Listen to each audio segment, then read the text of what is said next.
Alright. Um.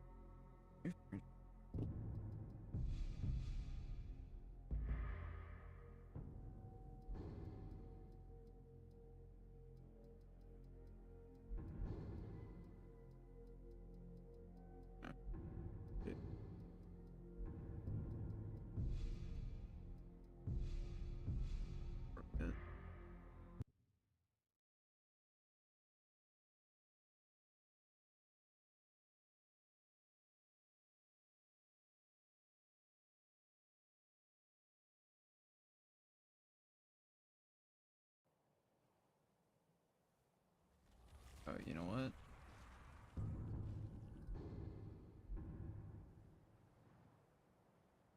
Did break it by doing that.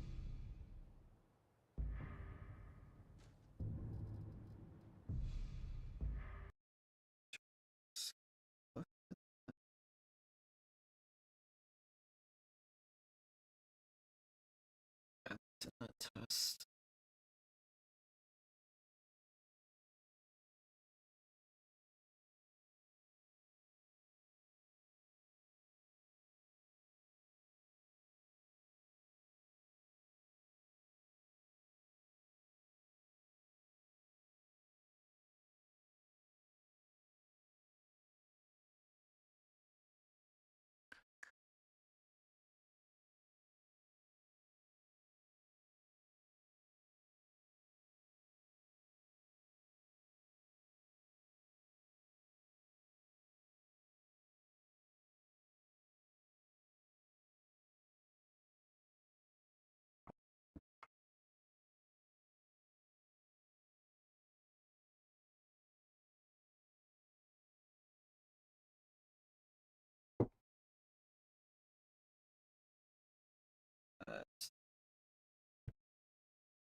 Alright.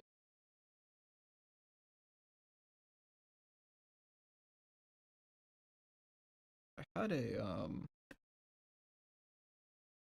Ember Shard clear I wanted to upload for playtest, but when I record through Shadowplay, it's really messed up. So I did upload it, but it's gonna stay unlisted because all you hear in the video is my mouse click, which is really frustrating that Shadowplay's like mic settings are just really scuffed for some reason. Not sure why. I mean, OBS ones aren't much better, but at least those ones I can actually tune and add filters. What are you gonna do?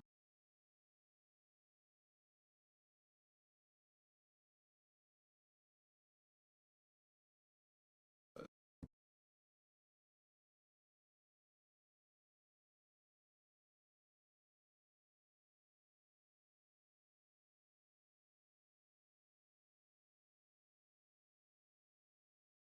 fix that.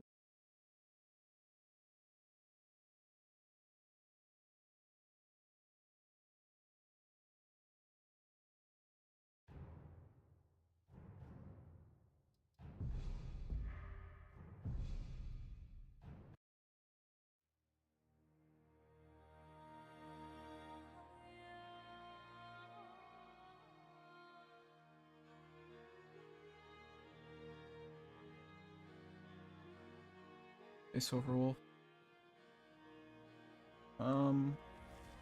Where is this? Yeah, okay.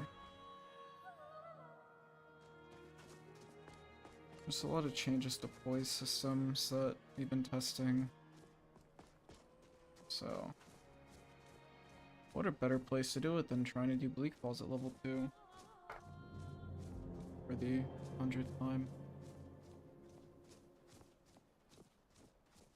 If this build can clear Bleak Falls at level 2, then probably a good indicator with one follower.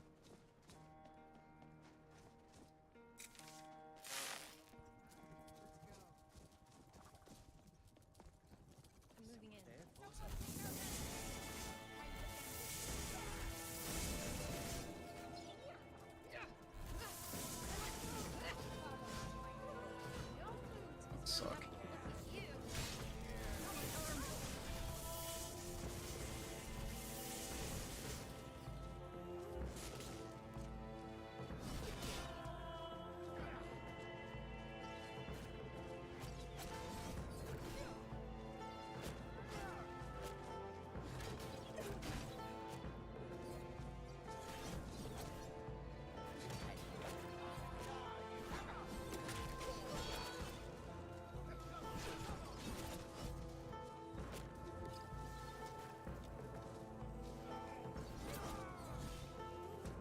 That spear forward attack is really egregious.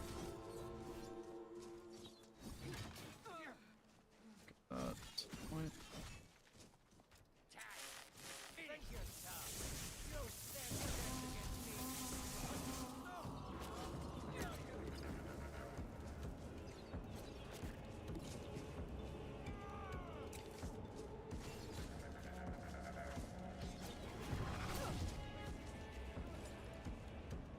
Damage these arrows do also feels really high,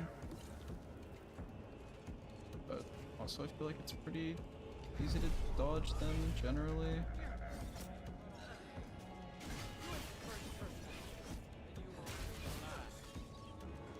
Yeah, die through block. I probably need to reduce NPC hyper armor a little bit.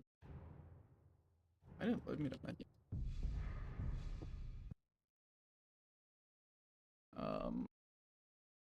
I should probably reduce NPC hyper armor a little bit. It's a good mechanic for player, but a little bit of an issue for NPCs. Because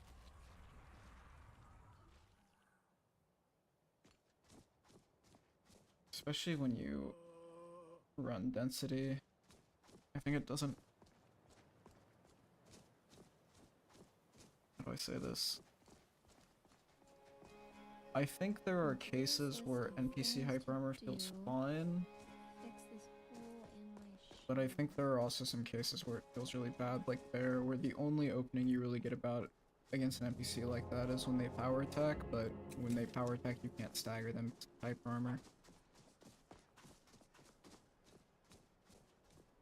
It's also hard to tell, because I can get a good idea of how difficult certain things are because I try to run the content like under-leveled, but that comes with the flaws of I'm running the content under-level, so some things that I think are hard might actually be tuned fine.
Alright, there's a couple mechanics I wanted to talk about and show off.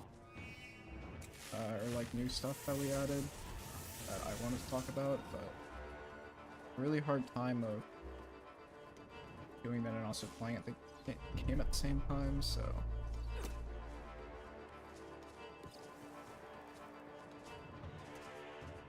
How much damage it goes to? 8 plus bow damage.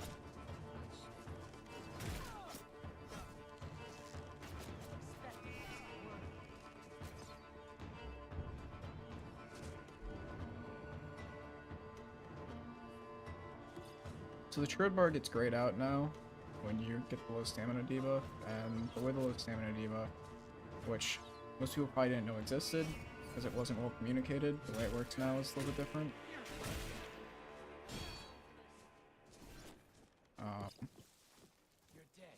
But it's a nice addition we made, or at least I like it. So.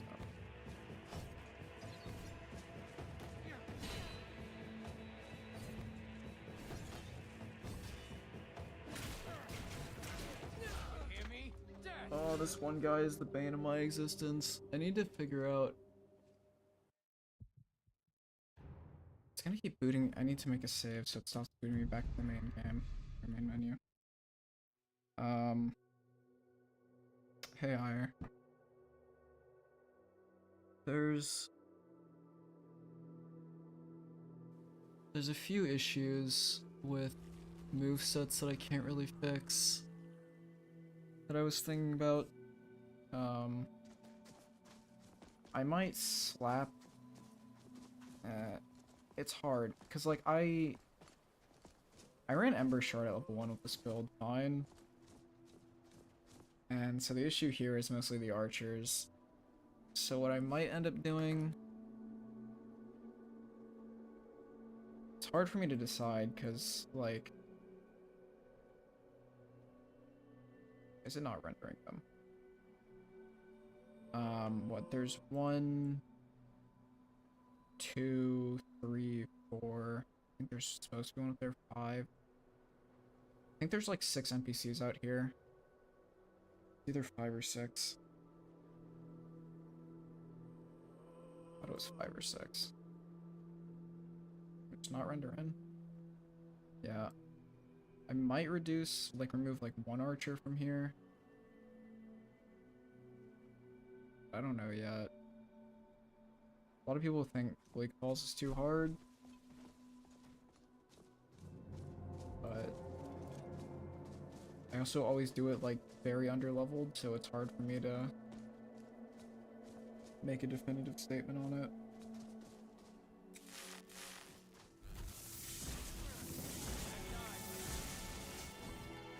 Realistically, this one NPC is like the hardest. This one NPC is the single hardest, like... I actually just got hit in the... It's kind of crazy, actually.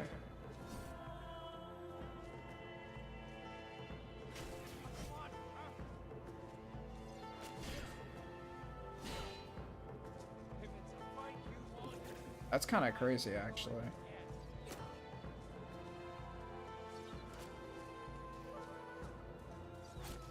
Oh, you know what? No, they're there. I can see them on the thing.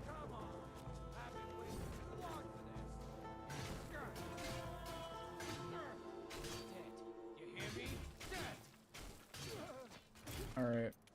This entire area is now clearable, because that one NPC is the only one that's an actual issue here, because he's the only one that spawned at level 10 and wasn't an archer. Yeah, that's true. He would be really easy if I had victimized, but, I invested 1 perk into Conjuration, 1 perk into Block, and I'm level 2. I do think that there is, like, an egregious number of archers out here. Like,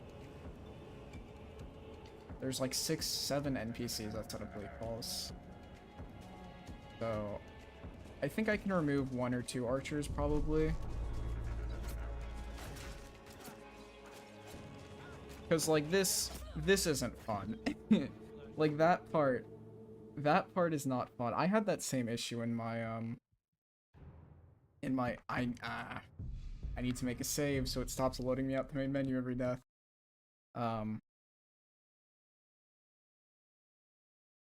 Cause this part,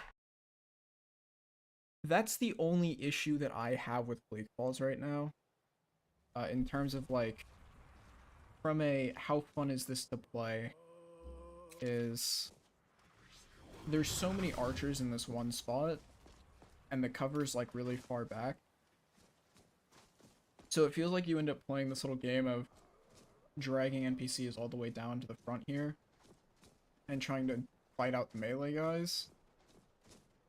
And then you have to like 1v1 the archers, and it's a little frustrating. Or frustrating is not the word. It's not conducive to fun gameplay in the same way that taking the melee fights is.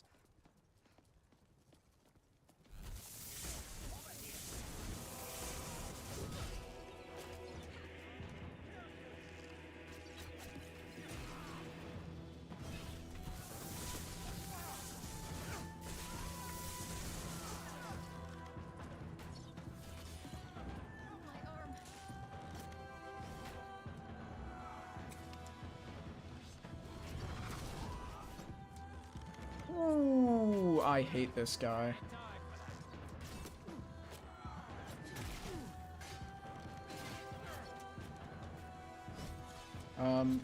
But yeah, there are features that I want to talk about that are new.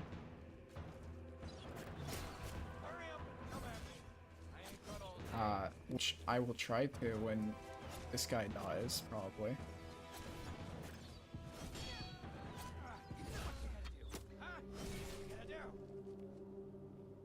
Bro got hit with the fucking short stagger into combo. I wonder... My solution would be arrow time block. Yeah.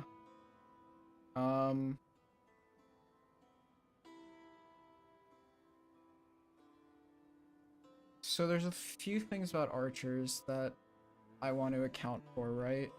On one hand, they got pretty heavily nerfed by, that one mod. The, like, NPCs, like, learn or whatever. You know what I'm talking about? And, yeah, that's true. There's so many, like... Do I still... Oh, yeah, I do still have some. There's so many tools that I don't have in this specific encounter, that I could have that would make this infinitely easier. And if I had projectile time block, I'd really want it as a perk, and then you just wouldn't have it here anyways, so it's like a moot point.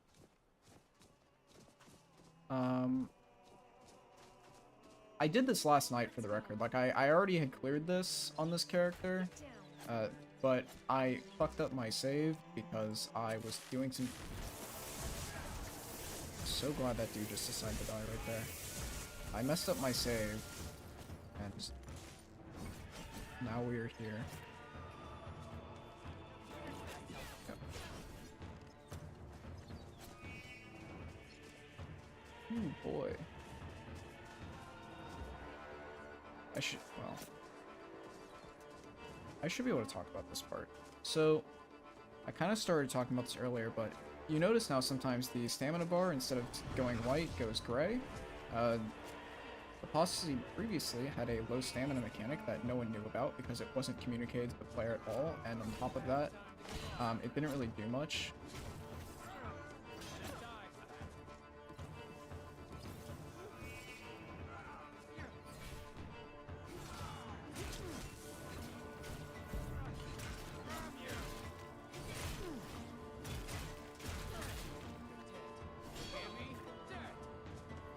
But now, previously the low stamina mechanic like only worked when you had no stamina, so it was just like a way to prevent you from spamming light attacks, like even out of stamina, to just like poise lock someone or get a lot of free damage on a poise lock enemy when you weren't managing your stamina well. But now when you drop below,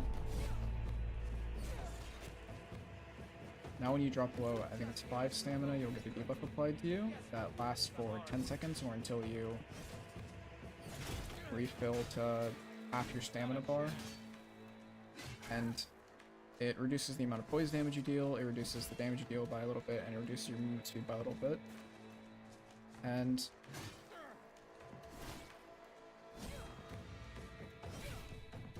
Yeah, okay. I missed the time block, and he just combos endlessly. Um, yeah, it should be off at level 2, I agree.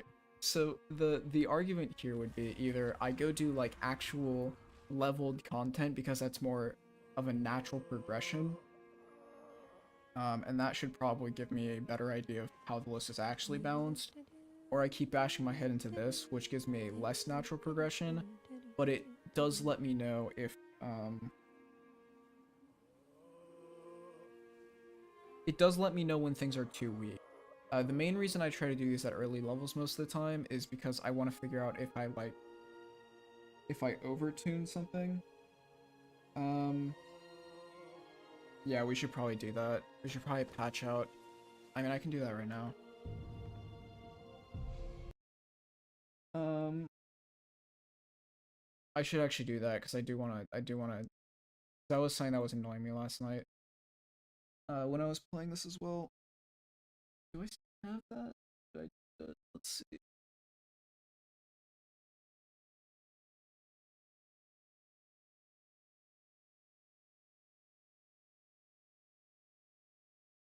What's up, Ari? Uh,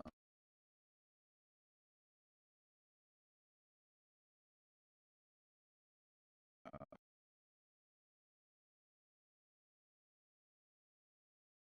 it's in the combo limiter, right?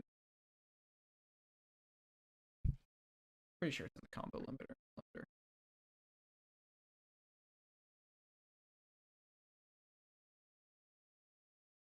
But yeah, you're right. I think the comboing and exhaustion is a problem, but if blocking them from attacking entirely would then have the Valhalla issue. Um, and like I'm trying very hard to not have glitch.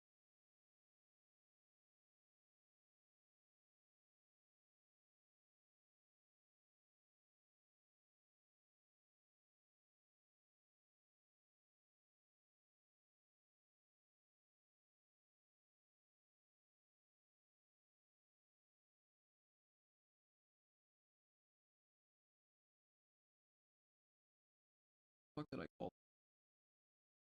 Yeah, I'm smart.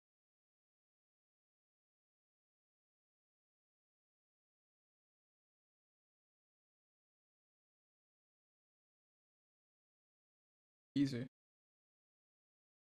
Don't add ore. Why would you not add ore? Oh wait, right, because it's a negative, so you can't. Oh, I hate logical operators so much, bro. I always mess up the logical operators on negatives.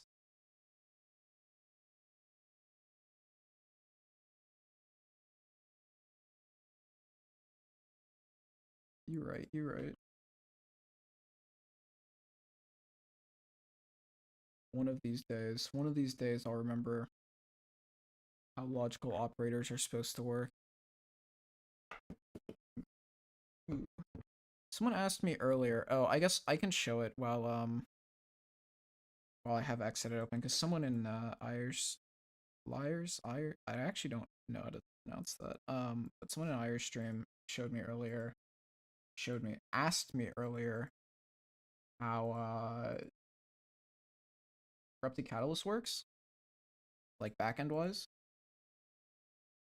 So um I'll give you a little fun peek at how corrupted works. So I'm gonna ignore this one. We have 1, 2, 3, 4, 5, 6. So we have six perk entries, and the way this works is um this would be better in the CK, but I can explain it because I make perks and exit it constantly, so I have this stuff memorized. But so entry points are like something that you can do in perks. So with perks, you can either set them to when you get the perk, you either set them to modify a quest. You can make them a perk entry, which you can look at what entry points do or like what the different ones are. But like common entry points are like mod attack damage, which mods your physical damage. Mod incoming damage, which mods the physical damage that you take. Um, Mod spell magnitude, mod spell duration, yada yada. Apply combat hit spell is one of them. And in the vanilla game, apply combat hit spell is like really bad to work with because you can only have one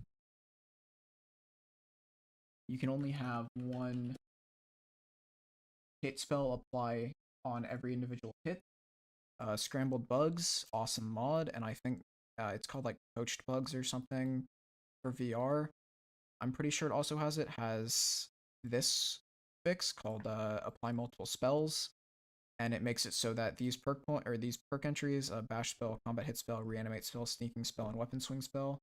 Weapon swing spell is a spell that is applied to the perk owner when a weapon is swung at them. Um, that's how Shadowstone and Rogue work in Apostasy, for example.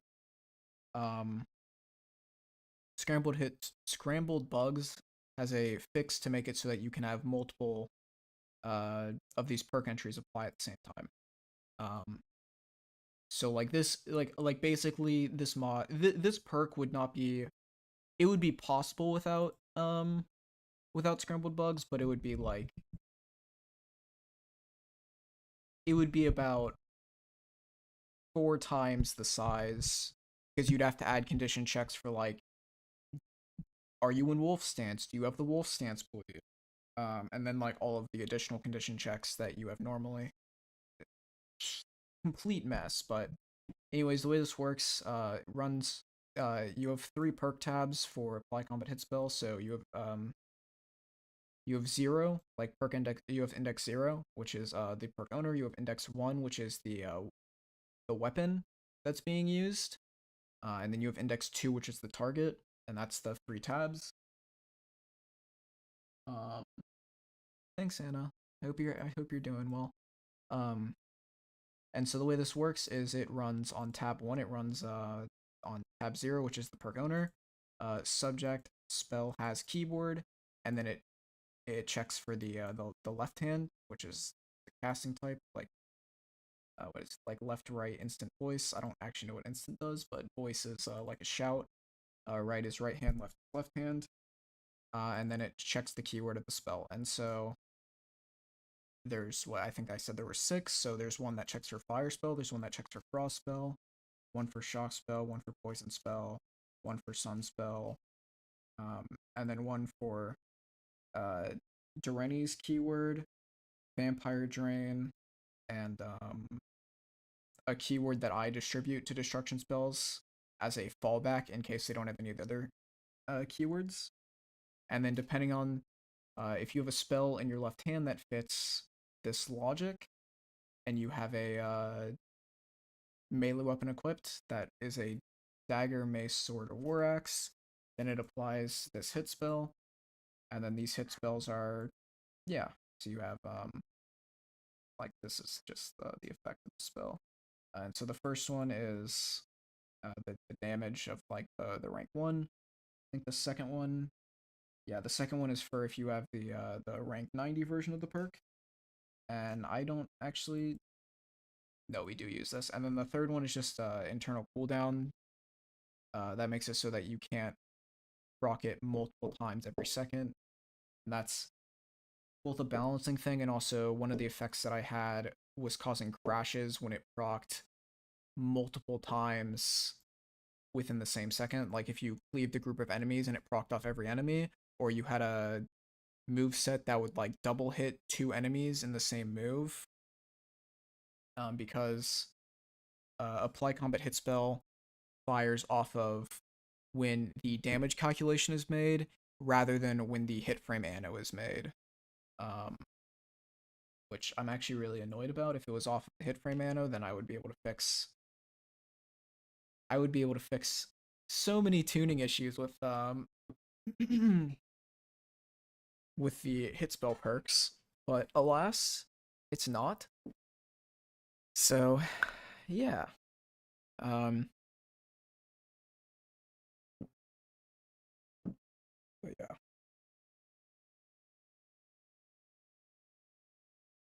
Um that's like a really specific demonstration of how apply combat hit spells work, and a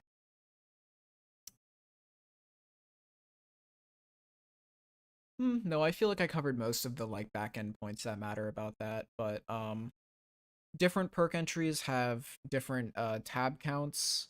Like some only run on perk owner, some only run on like perk owner and the weapon, some only run on perk owner and the target. And the only real way that you'll know this is either you are like the only way that you're going to know what the tab count is, because if you just make a perk entry and exit it, it will by default set the tab count to 0. Um, and if you launch the game with a perk entry, if you launch the game and a perk exists that has the incorrect number of tabs, you'll just crash the game. The game will just crash on that because it's an invalid, it's an invalid perk. Um, so you should make perks in the creation kit. I have been doing it long enough in Xedit that I know what is what. Like, I know how many entries exist on specific perk point entries, and I know what they apply to. And in the CK, it's a lot easier because you'll add mod incoming damage, and it will literally, there will be a box that says like conditions, and they will have like 3 sub boxes where one is like player, weapon, target. Mod incoming damage isn't it good? Does UESP have a page that says it? I've actually never looked. Alright, I guess I'm gonna go do like actual content that is more reasonable for this level, because I think that will let me talk about parts of the list more, and I think that's what people probably would like to see instead of me dying at Bleak Falls 100 times. But also I would like to actually test this combo limiter. Oh. See, usually I just copy, like I copy a perk that I've already made. But if UESP tells you the tab counts, but it doesn't tell you what the tab counts relate to, then that's still kind of an issue. Like, the perks that have 3 tab counts are pretty easy. The perks that have 1 tab count are pretty easy, because if it has 1, then it's like only ever running on the perk owner. And 3 is basically always perk owner, weapon, and target.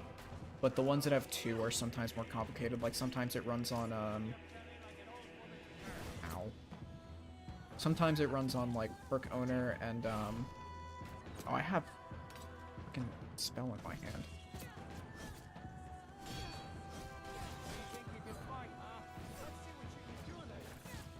I changed my smooth cam preset, and it's messing me up a little bit because my character is now in a spot that I'm not used to. I'm gonna actually just die because I approached this really badly. I have my mace in my hand.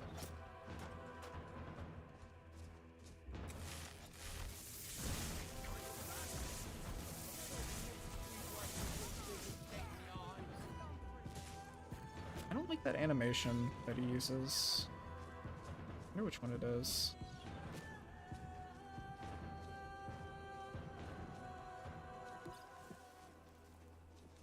No, I tweaked Apostate. I basically, like, removed a lot of the FOV scaling that it had. That's okay. That's a long range on the power attack.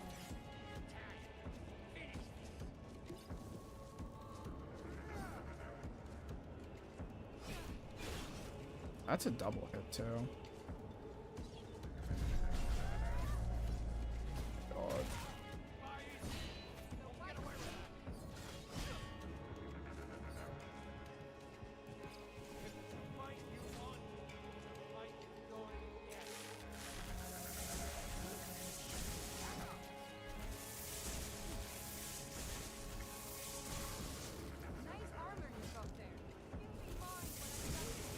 I think fighting against katanas is really frustrating, like, comparatively. Like, I think, they feel worse to fight against than, like, greatswords do. I don't know if it's because Oh, it's because of the moveset, obviously, but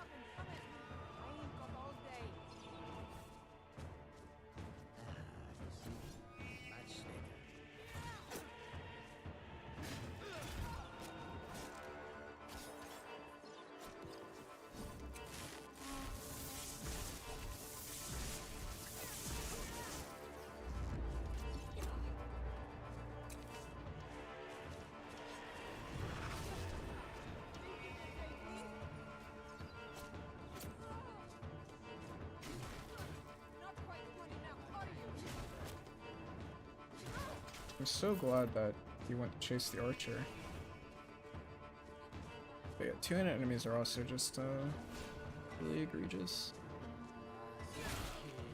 Like, man, he does so much damage compared to what? And he has to be like level 4, right? Level 5, okay. Yeah, it is a common issue, right? Like it's a frequency issue, but like it's really hard to tune the frequency because I'd have to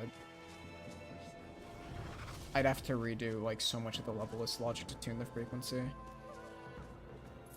The other issue I guess is like spawn tempering, right? Like that guy spawned at +2 tempering and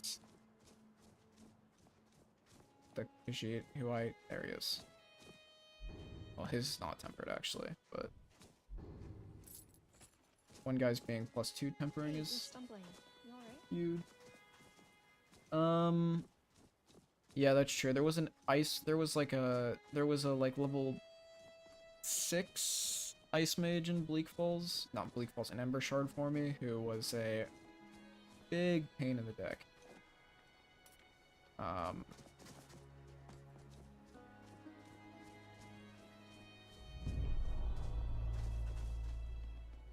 Because getting what is the spell? Ice Speared, or the Apprentice level 1 at level 1 is pretty painful, especially when you play an Imperial, not a Nord.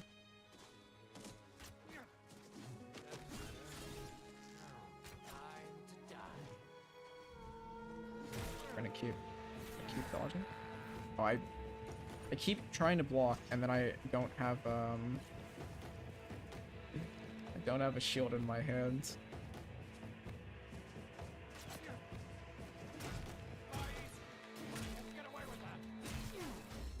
I actually just died to a dagger. Alright, so we're gonna do actual content that is leveled.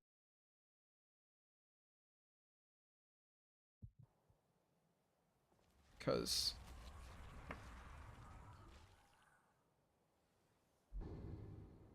yeah, dodge spamming, bro showed off single-handedly why dodging is better than blocking, actually. I'm also just not time blocking at all. I'll look at this USB page real quick.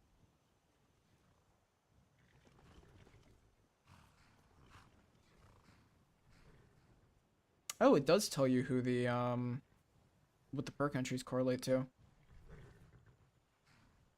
That's nice, actually. That's a good USB reference. Alright, the vote on, what's it called? The vote on that one thing, Alt F came back. And it's negative, so no Alt F. I want to grab a missive. Time to grab some missives.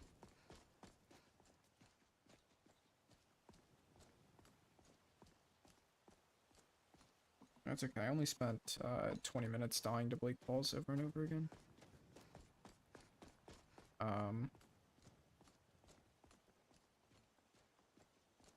Nice. Alright, but anyways, the grayed out stamina bar thing is, so the way Apostasy currently works, and this is, I think, the third time I say it, but this is the time I'll try to say it, like, without getting interrupted.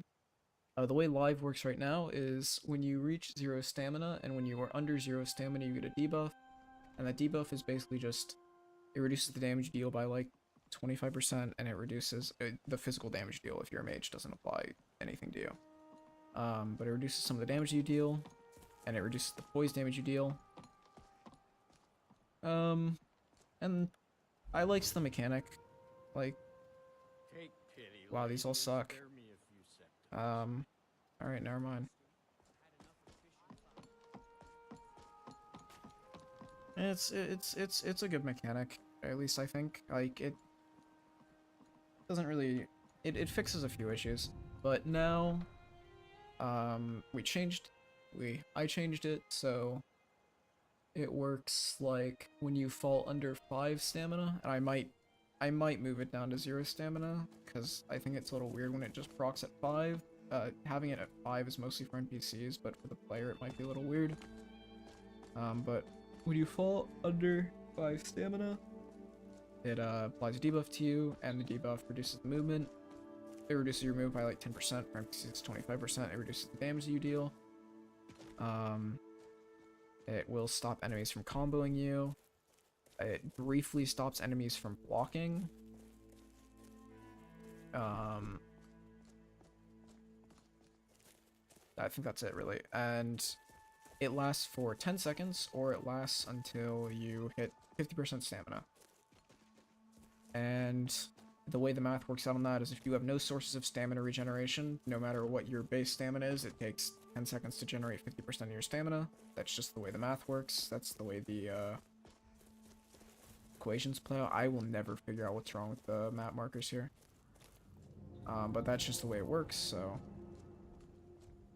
Yeah. When you pass 50% stamina, it will go back to white. You won't be debuffed anymore. Until you fall under it, and it's basically just... It makes stamina potions a lot better. It makes stamina management a little bit more important. And yeah, Lick was the one that suggested that we try to get the Truehood integration for it. So that was a really good idea from Lick. Am I even running my... Wait, my smooth cam looks wrong.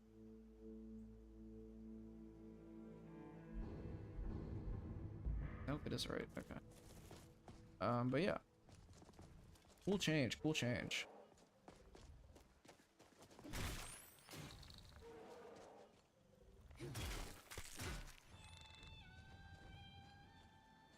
Can you dismember these guys?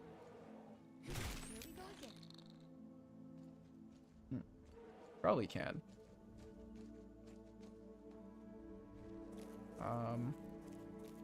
But yeah. There's a few other new mechanics, but some of them are not easy to discuss. There's a new mechanic that I'm calling Blooded, because I've been playing... Fuck off. Playing too much D&D, perhaps. This actually might be harder than Bleak Falls.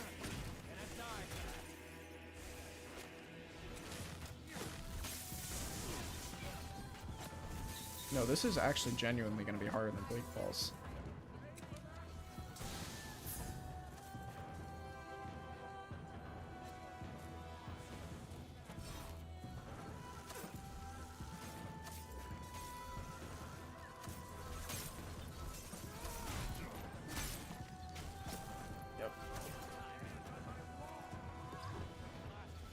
Yep.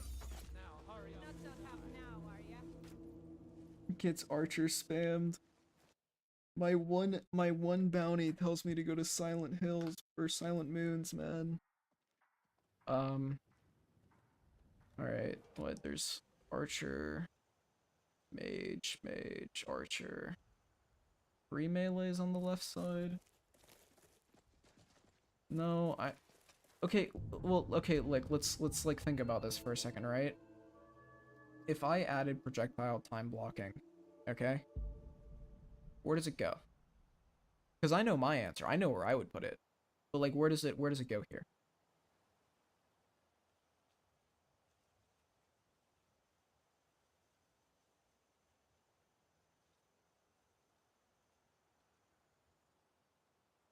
Yeah. It would, if I click it, it would replace frontline. Which Well, it probably wouldn't replace frontline. It would probably be an add-on to frontline. Um, and I guess the main issues with that would be Spellbreaker and one of the proposals I had for Bound Shield.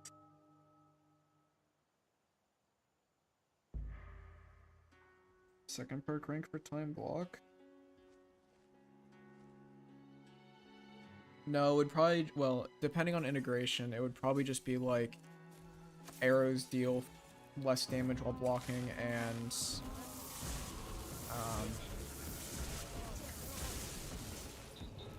see, Project Gap Close is an interesting mod because it definitely makes some of these a little bit harder.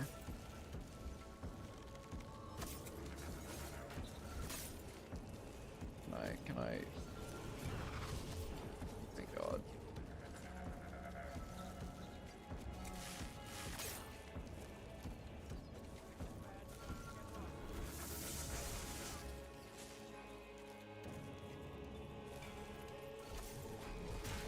Alright, so easy now. We've solved the major issue in combat, which was the Frost Mage and both of the melee guys, so now it's free. I think when you have Vanguard, like when you have the no block movement penalty, I think that block approaching a wow. I actually just like walked up to a the great sword. There's a guy behind me. This is what I get for playing Diablo only for the better part of the last.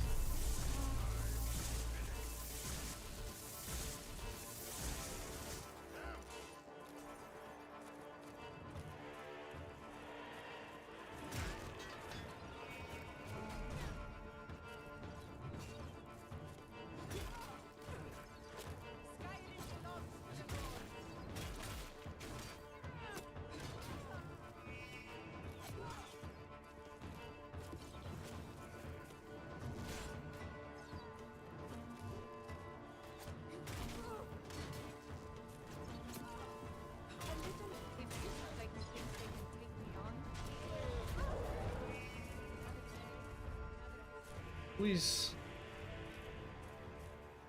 Frontline tags is still bad. I've tried. Maybe.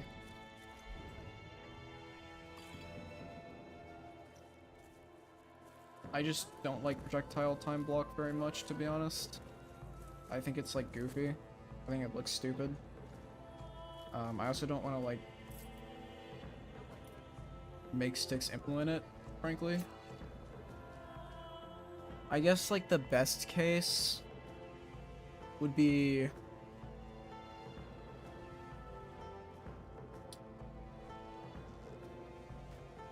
if it wasn't deflection, but it was like, how do I say this? Nullification, but I don't really know how that would work implementation-wise, because I'd probably run into the same issue that I had with one of the sneak perks, where the sneak capstone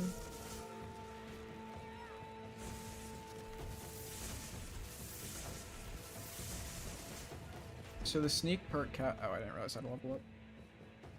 1 second.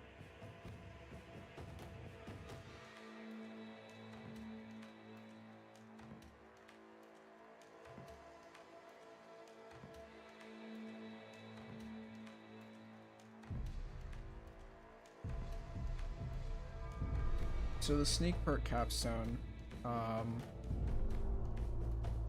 where it makes it so that you deal 100% more, like you deal twice as much sneak attack,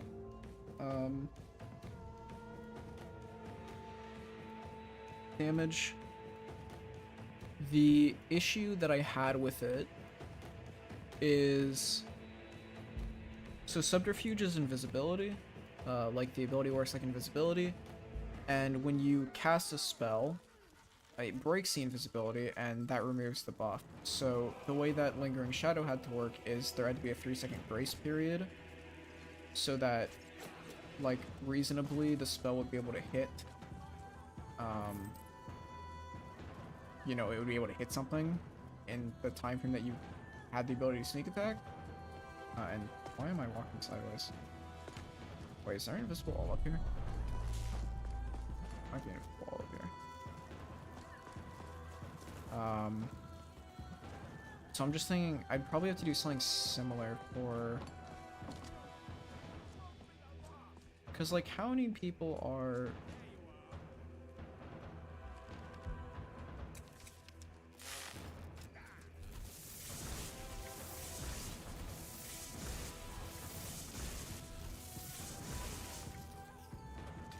I don't think there are too many enemies in this list, okay? I think there are too many archers in this list.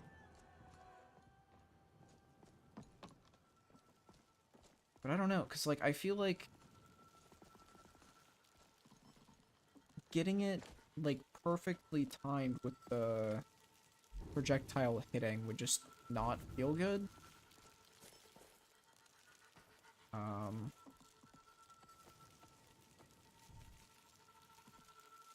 Because I don't think projectile time block felt good in Valhalla either.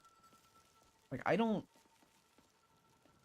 think projectile time block feels good.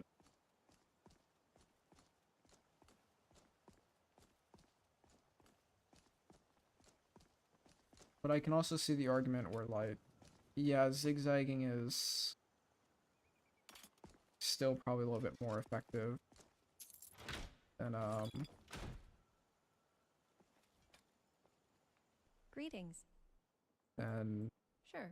like zigzag. Wait. Zigzagging is probably more effective than, like, still actually going out of your way to just hold block and walk to an enemy. There's how blocking with the shield. Yeah, I mean, but, like, there is projectile blocking in the sense of, like, you can block and you'll take less damage from projectiles, right?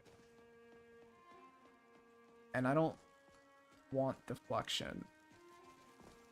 So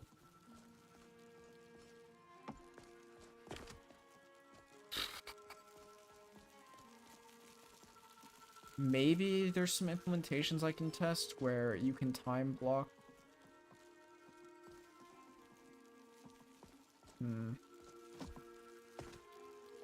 So, like, I guess one of the other issues with Frontline is it's a 30-70 perk, I think. So you get the arrow reduction at 30, and then you get the big pies. So you get the arrow reduction at, like, level 30 block, and then you get the magic reduction at, like, 70, and I feel like that's a pretty big gap. I can move it to 60, but then I'd have to shift around some other block perks. So there'd be a gap at 70 skill.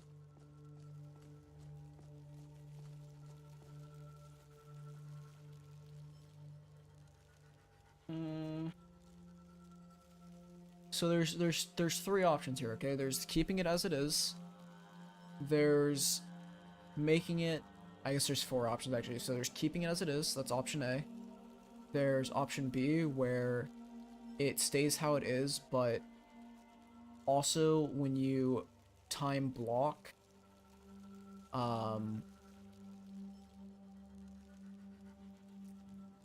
I'm trying to think of how this tooltip would word. So it'd be like, blocking with a shield reduces incoming air damage by 50%. Timed blocking. Wait, is that... do I say it like that? Okay, successful time blocks, that's how I word it. Blocking with a shield reduces air damage by 50%. successful timed blocks with a shield reduce arrow damage by reduce incoming arrow damage by 100%. And then the same for magic damage as well.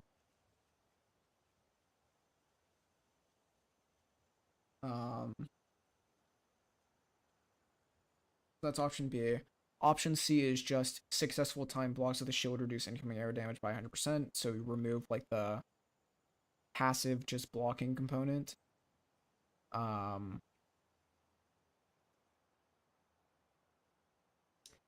then option D is rank 1 is reduce arrow damage and magic damage by 50%. And then ranked 2 is successful time blocks reduce them by 100%. So that's basically the options, I think.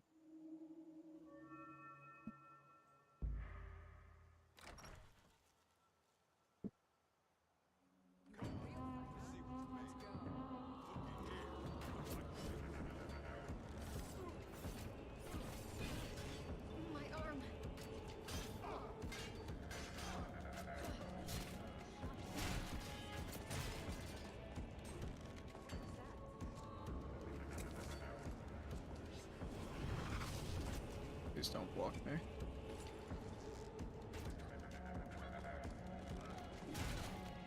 Oh, freeze? Freeze? How many magic effects do we have?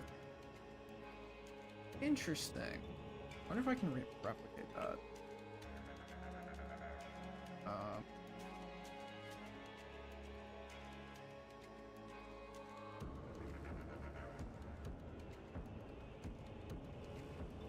I don't remember which one B was. Was B the one that just was B the one that added time blocks to the perk?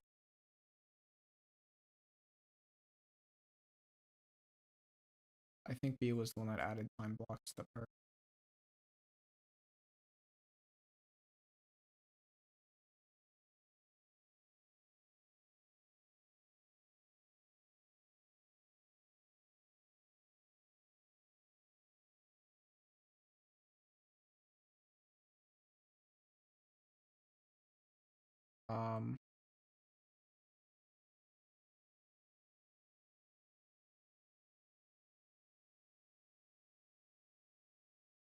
All right. I mean,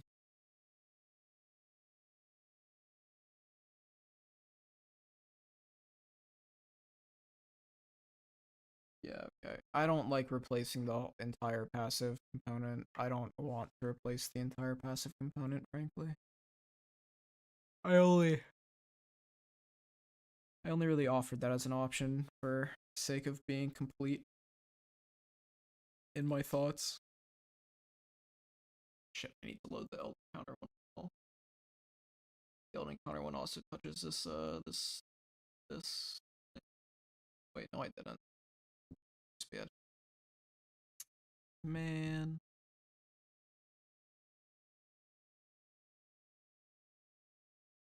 I just don't think.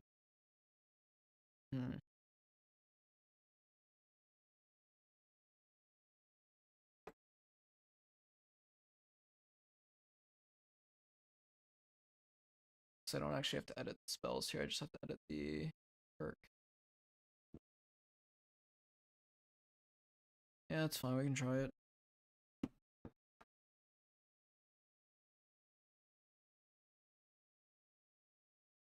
If I remember.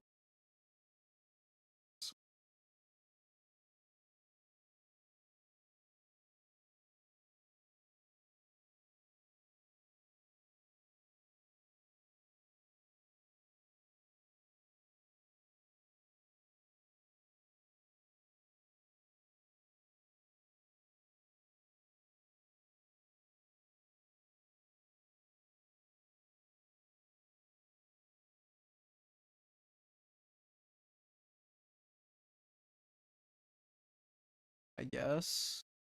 I don't really care that much about the sparks part. Just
be like that.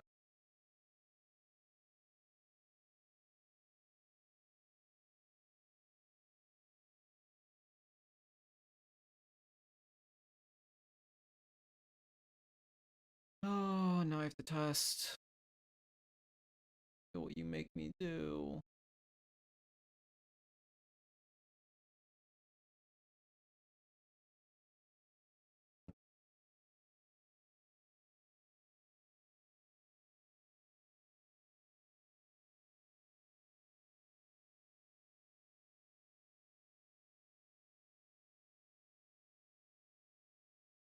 Deving in real time. Love deving in real time.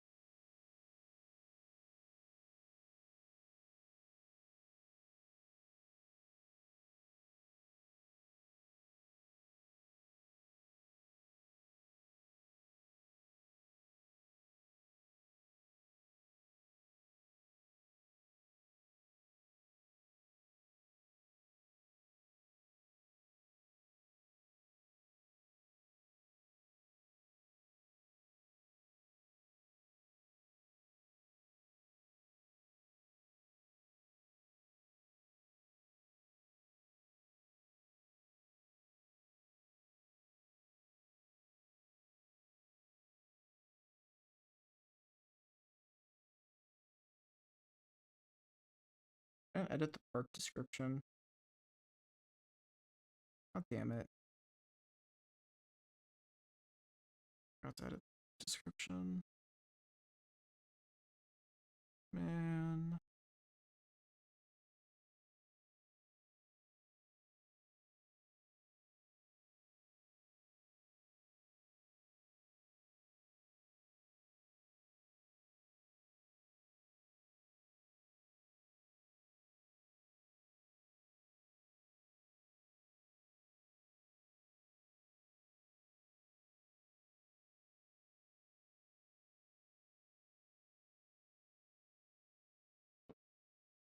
Um.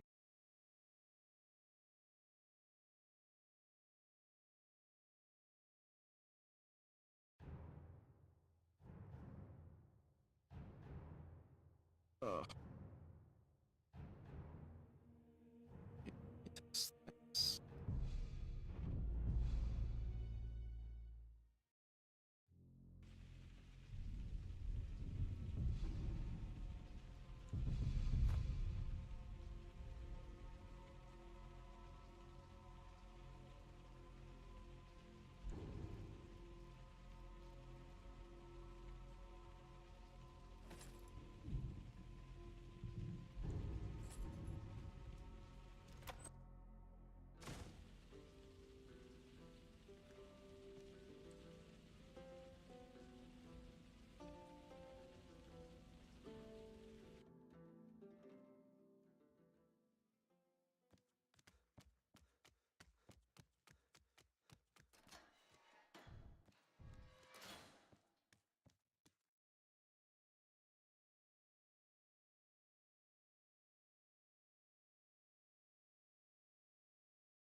You won't leave Please use your bow. Please use your bow. Please pull out your bow.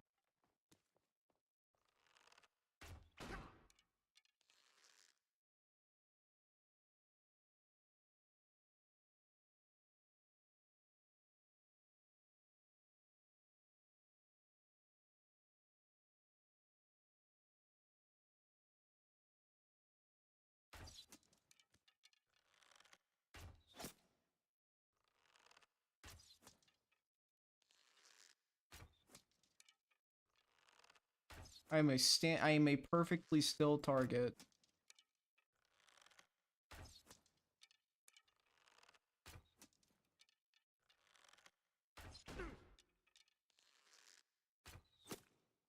That did damage, I wasn't paying attention.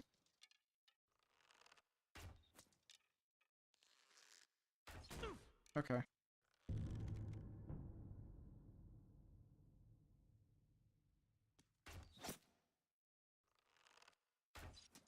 Oh, you know what? Still does the stamina. Wait. Huh.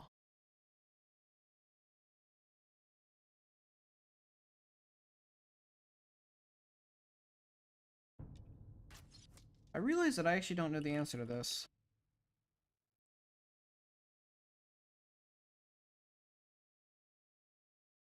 I can't type today.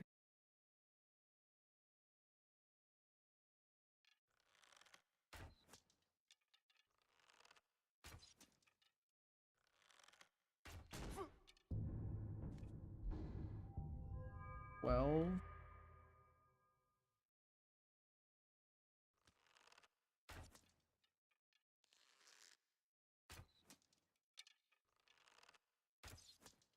please don't make me give you 100 skill.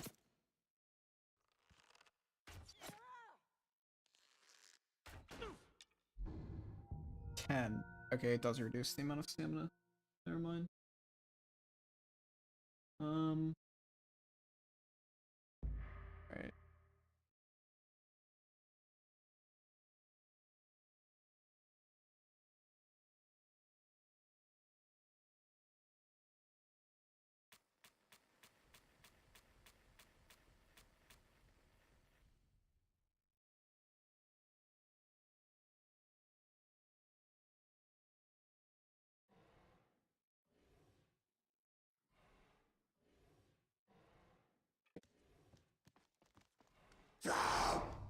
Oh, you spawned as a thrall.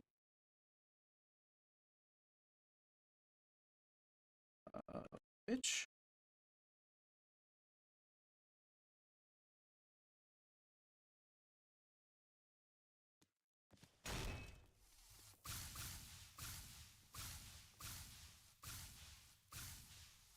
Of course you're poison. You are like the least useful spellcaster class to me. God damn it.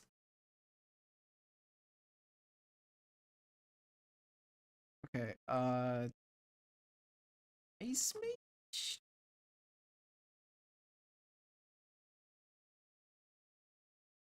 Perfect.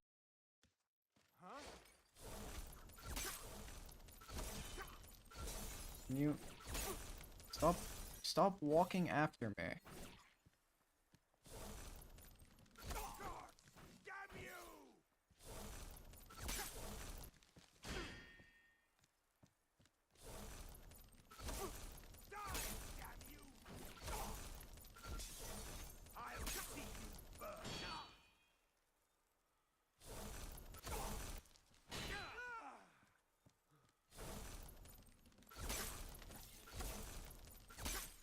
Oh.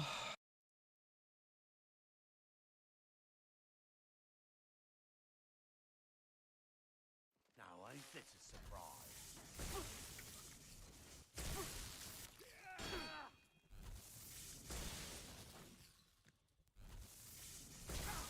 How do you time block this? How do you time block a lightning spell?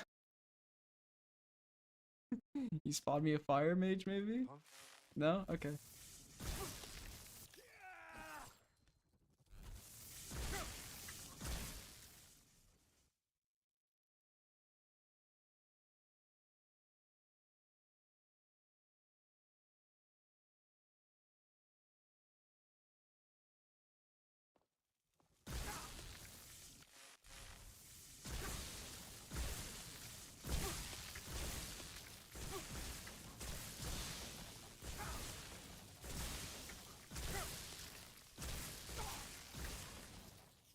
Well, it works.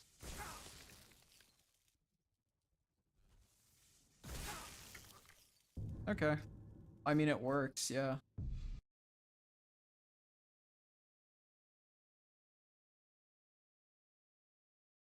It does need the sparks, though, you're right. It definitely does need the sparks. Not having 0 visual indicator makes it really bad. That's fine. Yeah, we can add that.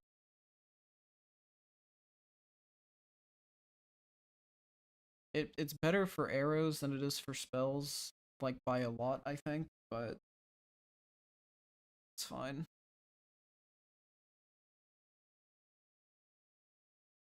Because arrows are like physical projectiles, right? So when you block them, they like they bounce off the shield for starters, kind of. Um,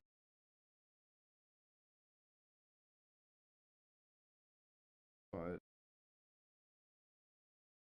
it's fine. It's fine. I'm not mad. It's fine. It's fine. You know, it could be better.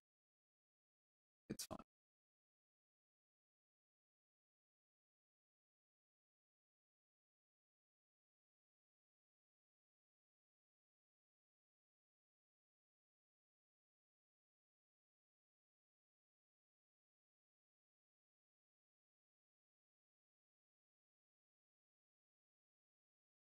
That sounds bad. Hmm.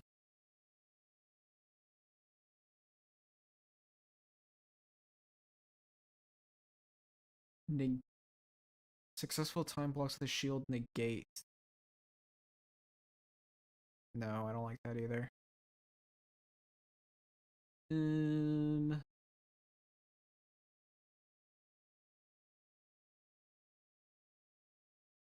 Huh.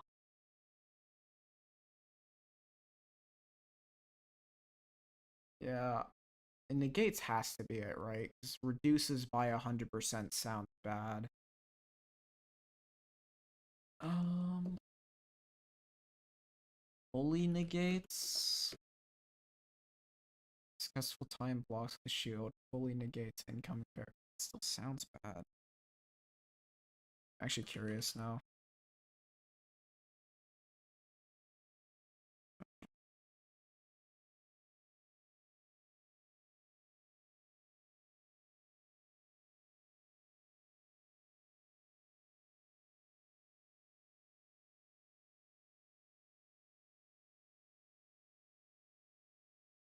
And never mind.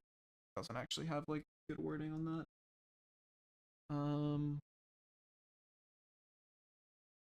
Trying to think of where else I have an ability that immunes you to something to have similar tooltips, but I don't think I have one.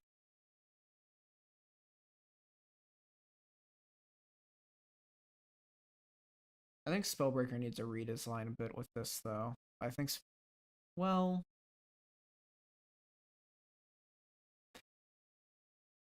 no, it doesn't. Because Spellbreaker's still like really good against the niche of like dragon fighting or concentration spell enemies. Because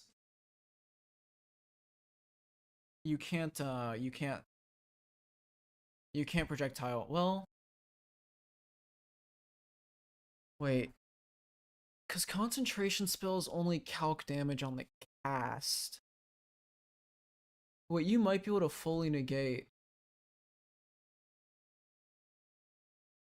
Wait. Oh, I have to really test against a concentration. No. Successful time blocks the shield negates incoming.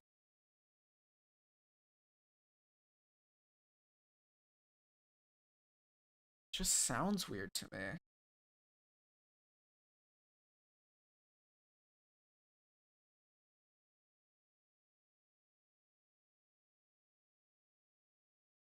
Whatever. I'm being too picky.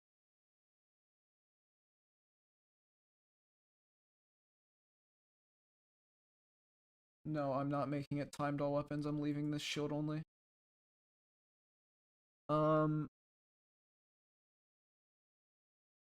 because I don't want to put. I have a shield branch of block tree and I have a normal branch of block tree, and I think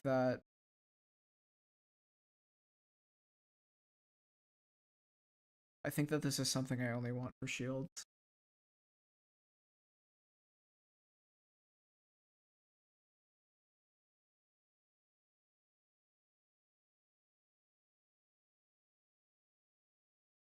Yeah.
I just...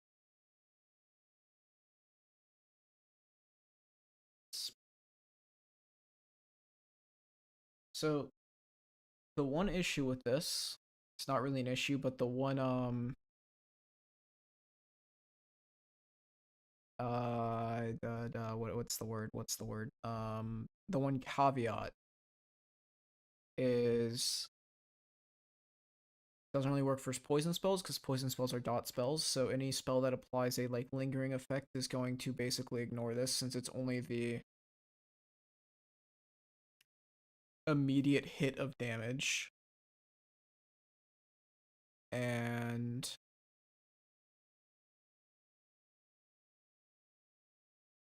actually, that makes me wonder if you no, because it probably already worked like that actually. Huh.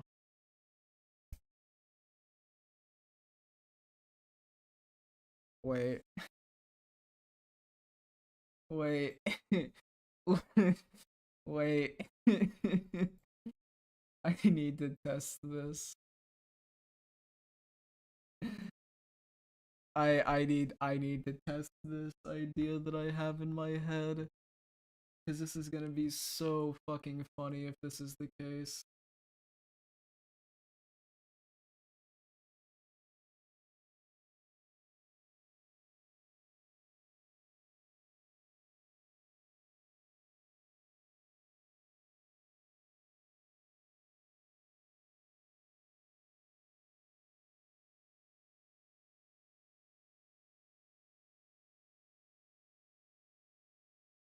You're right, I should make it an invisible ward because that would be a better implementation. But then I have to go through so much fucking effort to make it an invisible ward. Yeah, that's fine. I should do that, actually. You're right. I should make it an invisible ward. But if I make it an invisible ward, then I don't know how the sparks are going to work for it.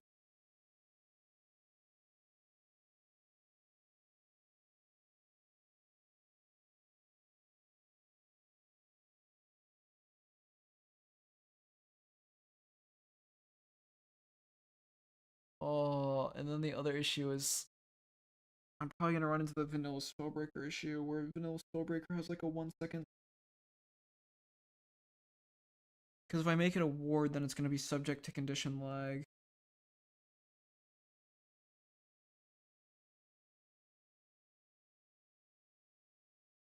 Hmm.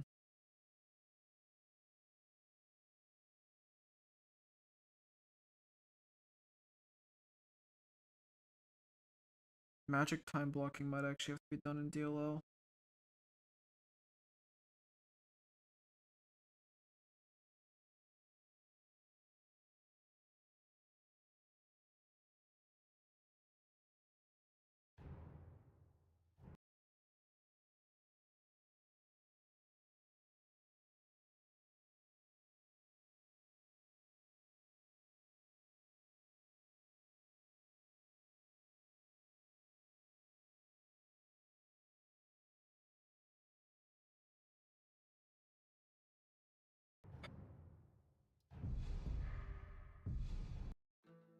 I need to try this amazing idea that I just had.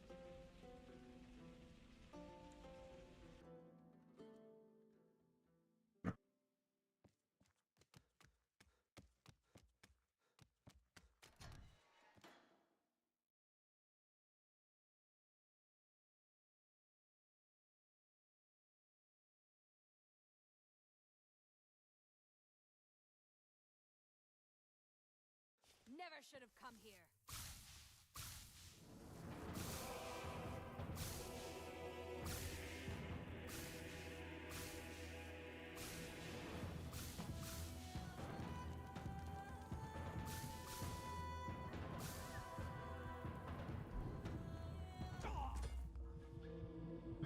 It does work. it does actually kind of work. Oh, that's so bad. Oh, that's so bad. But that means the perk worked like that already. That's really funny, actually. Okay.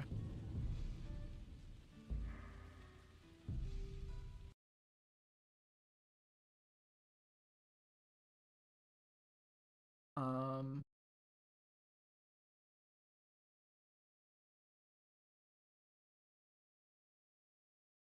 that's really bad. That's really goofy.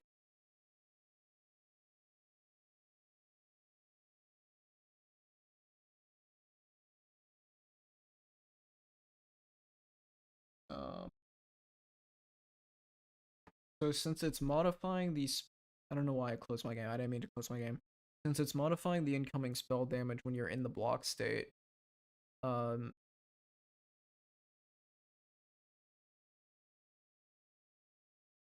if you manage to time block on the ticks of the dot, you negate that tick of the dot. Um, which I think is actually kind of funny. But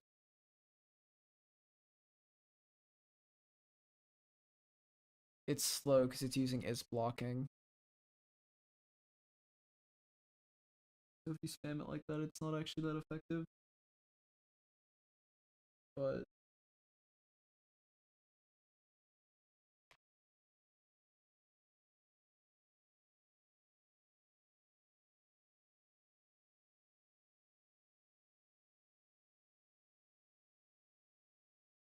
that's funny.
Anyway, that's really funny. I'm glad that I have a very large brain and somehow make things not work. Um,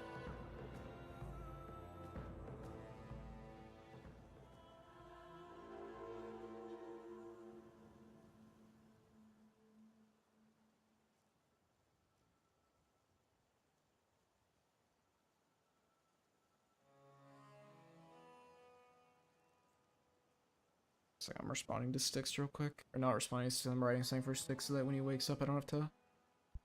He doesn't have to wait for me to explain to him the ordeal with this.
Five, 8, 6, 8.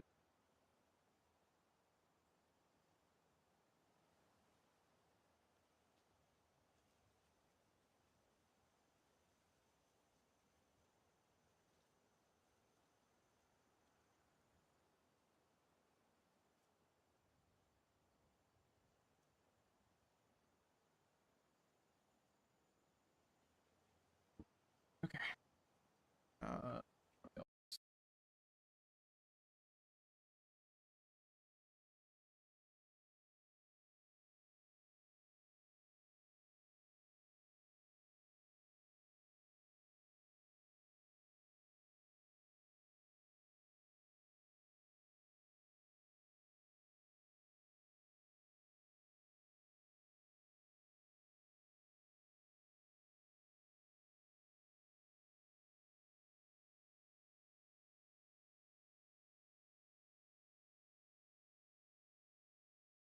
Alright. Back to playing the game. Victimize would be good. This build does not have stamina to really get much use out of Victimize right now, though, I think.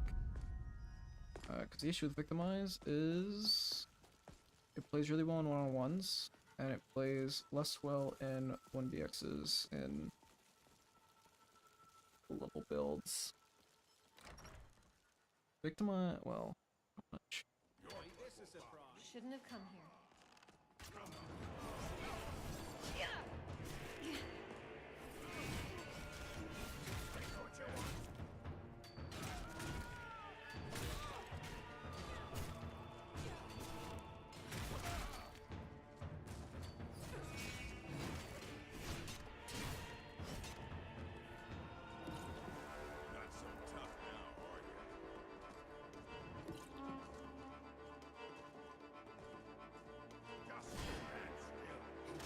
Soft. No wonder you're breathing so hard. Alright. Scientific to get reduced? Nope. Weird.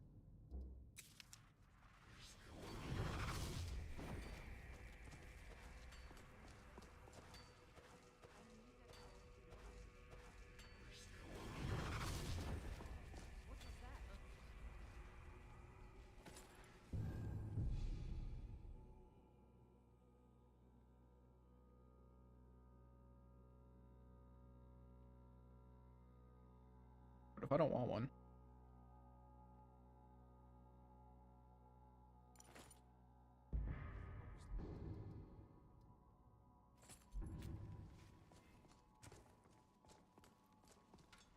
Hate these lanterns, bro.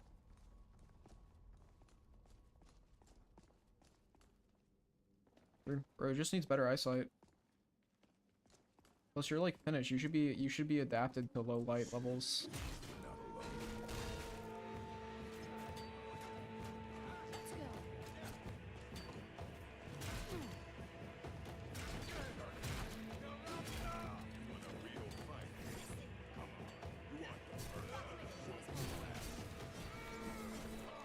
Good riddance.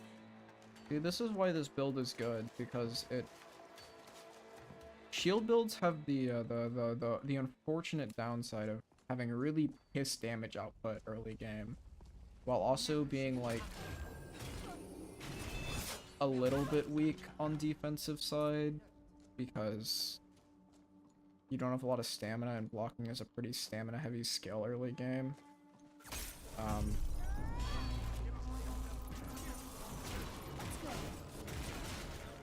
But it's fixed with Necromancy, because Necromancy is way too strong. And, yeah, I like Necromancy as a skill. It's a really cool skill.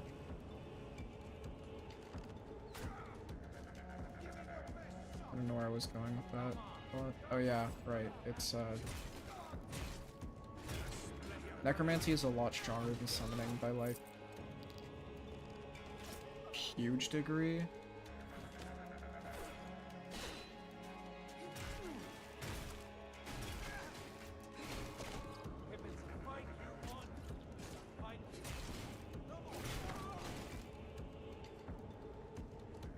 I have not got a single dismemberment proc this entire playthrough.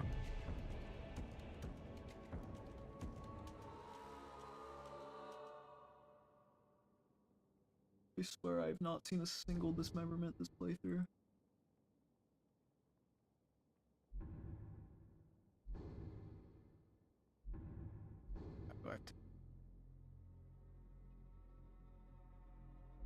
What? Dismembering framework. Weapon settings. Okay.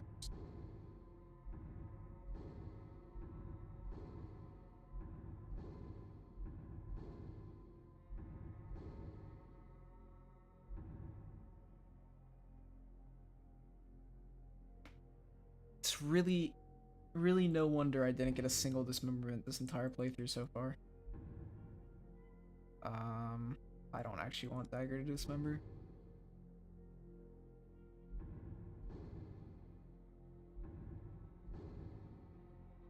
Alright. There we go. Dude, just eat more carrots, then your vision can look like this and you just see orange everywhere.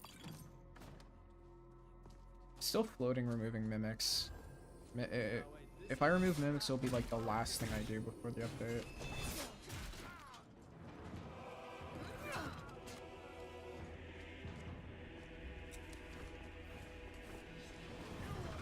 I actually just dodged my own fucking spellcast.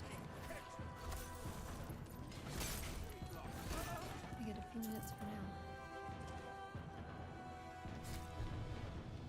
Nice.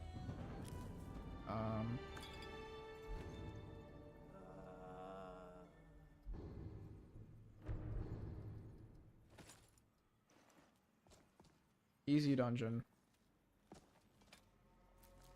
Yeah, easy dungeon, easy life. That singular heavy armor perk gave me like 50 armor.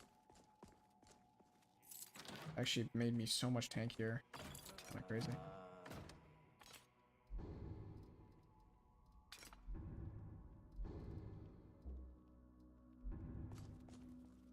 Find this. Yeah, I like the sounds zombies make. It's funny to me as well. They sound like what I imagine you sound like every time like you give me a suggestion and then I like am like, no, that's stupid, I hate that, and then like don't elaborate at all. I imagine that's the sound that you make like sitting in your chair when you're like, Aljo, you should do this thing and here are the reasons why I think it would be good, and I say no and then refuse to elaborate.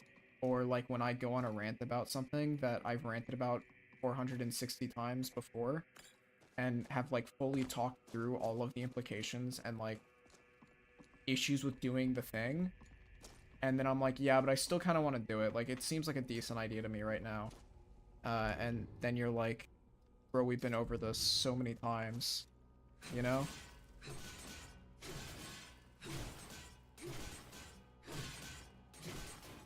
Oh, these sword fans got depleted, all of them get sick, all of it.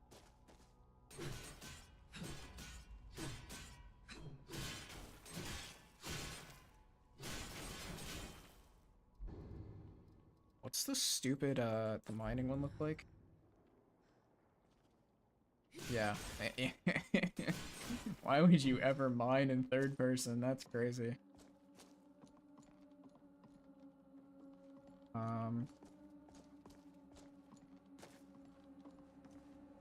Followed my UI by accident.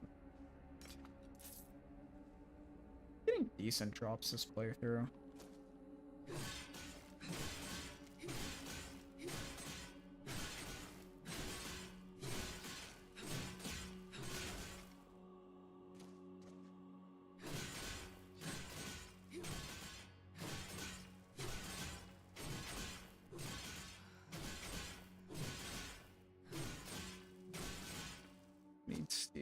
I need steel for my tempering. Oh. I thought I fixed this spot. Oh, it's not a real bug anyways.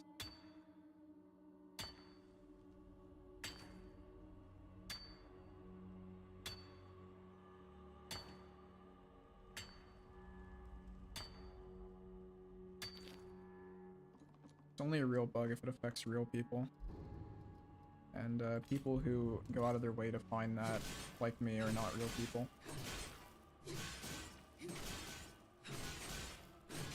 The guy today who sent me a free fly cam picture of a thing.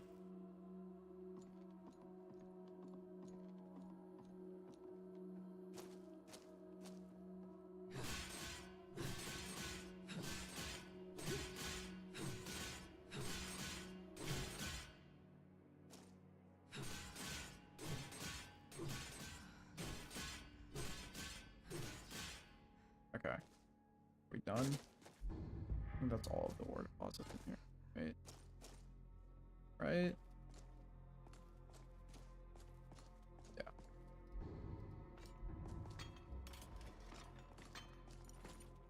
I don't want to replace her for the lunar steel weapons. I don't like the fact that they're the same model as the steel weapons. I like the fact there's nothing in that room either. Not boring.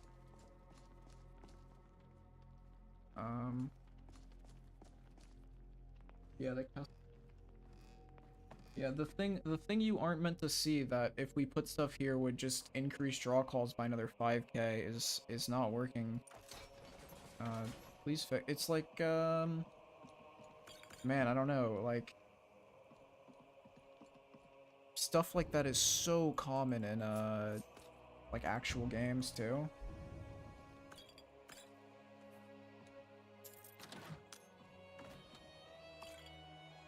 Wow, 2 vigorous healing potions. It's kind of crazy, actually.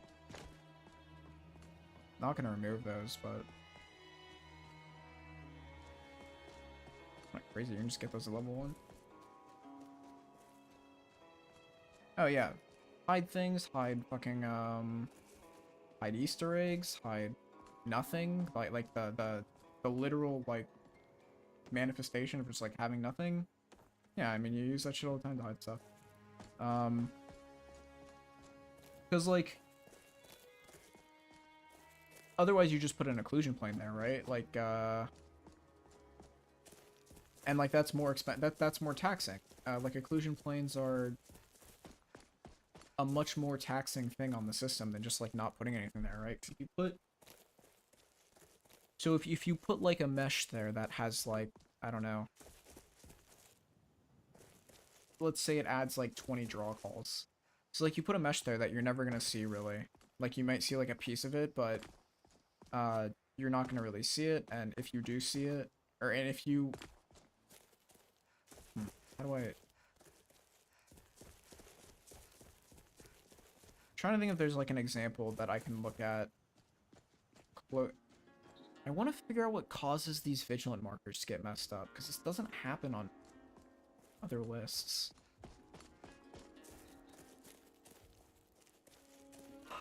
Yeah, like, okay, here's an example. So, if I really wanted to look, okay? If I really wanted to dig into it, right? Why is the forge not here? There's supposed to be a forge here. This is the blacksmith. I could go on, but I'm not going to. So, from a certain angle, you could look there, and you could see that there's, in fact, no forge there. And you could be like, wow, missing details much? But, you know, from 99.999% of places that you're going to view, you wouldn't be able to see it anyways. So either A, you put the forge there, and then you set up occlusion planes, which are going to be taxing on the CPU because the CPU has to run the calculations for the occlusion planes and such. And you make it so that you can see the forge from certain angles, but you know, now you have all this extra work, or you just don't put the fucking forge there. Boom. That was a long-winded rant to cover the basic premise of game dev.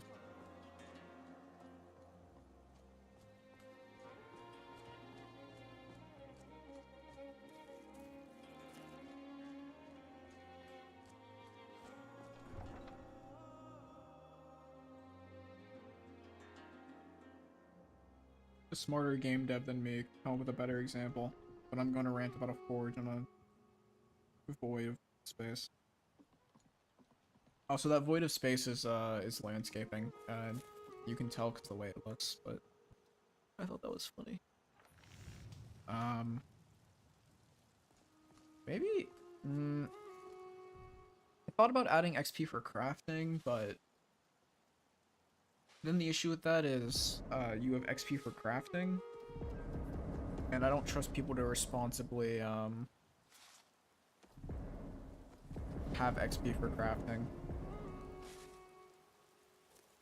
So maybe I'll add XP for crafting and it's like a really small amount, like you get 1 XP for crafting.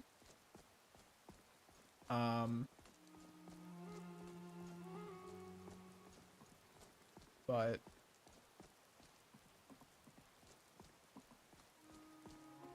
I mean, I could do the really complicated system where it's like the first time you craft something, you get XP for it. But that sounds really annoying to do. No, dude, you get 1 XP for every iron dagger you craft. So you'd have to craft like 500 iron daggers to get from like level 3 to 4, I think. Or wait, no. I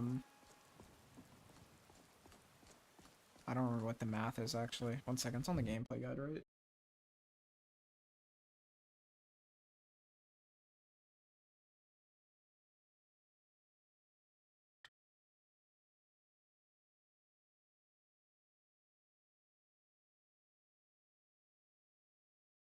Wait, do I actually not have it on the...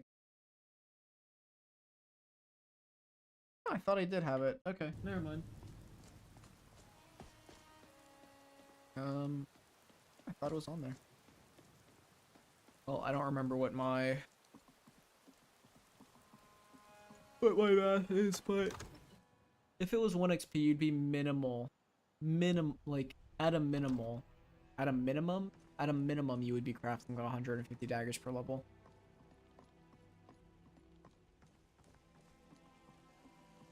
Which, you know, not great. I don't want you spam crafting daggers to level, but grand scheme of things, it's a lot of daggers for really little payoff. I serve Jarl Balgruuf as steward. Excellent. You've done us a great service. Here is your reward. Enjoy your visit to Dragon's Reach.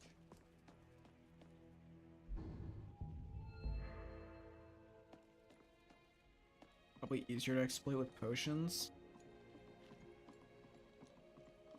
I guess, yeah.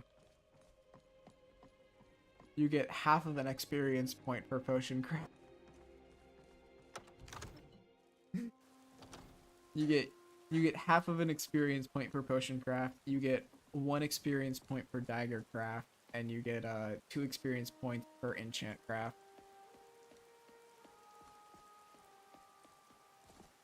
The crafting dream is becoming viable. Summer have cube maps? No, it doesn't. Makes sense. Cheered us today. At least I survived.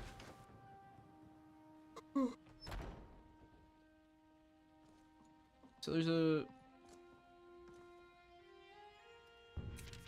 there's a new mechanic that was added this update, which I actually think I talked about the story, but I'm gonna reiterate it. It's called Blooded, and I got the name from playing D&D, or maybe it's called... It doesn't matter what it's called, you'll never see what it's called, but the way it works is when there's an enemy under 50% HP, they take 50% more damage from power attacks. And this was done for a few reasons. One, it makes power attacks better. I think a semi-common complaint was that power attacks don't feel like super good. Like they feel worse than light attacks, and that is kind of by design. Like power attacks are weaker than light attacks in terms of damage per stamina point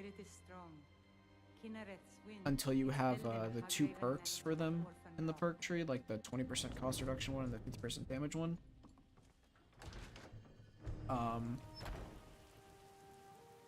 But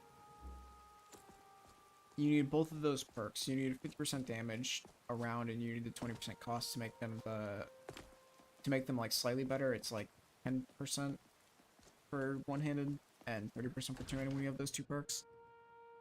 So what Bloody does is it makes it so that if you only have one of the perks, it makes it so that anytime you're power attacking an enemy below half health, it's more efficient. And when you have none of the perks, it makes it so that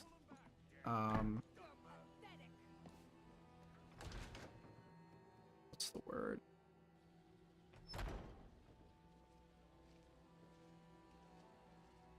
What is the word I'm looking for? When you have none of the perks, it makes power attacks feel better as finishers. Even if they're like less efficient, you know, if you can kill an enemy in 1 more hit instead of 3 more hits, like that might be more desirable. A stranger comes to But there's no visual indicator for the perk, so yeah, maybe I'll add one, because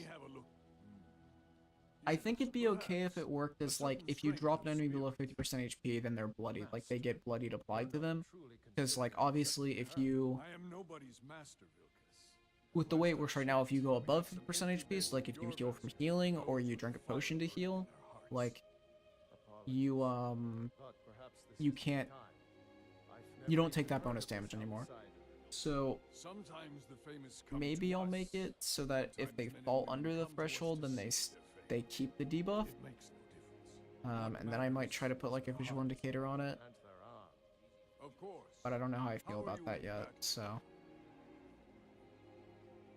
I've just left it in a simple implementation. That's the spirit. Vilkas here will get started on that. Vilkas, take her out to the yard and see what she can do. But yeah, there's a lot of changes this update.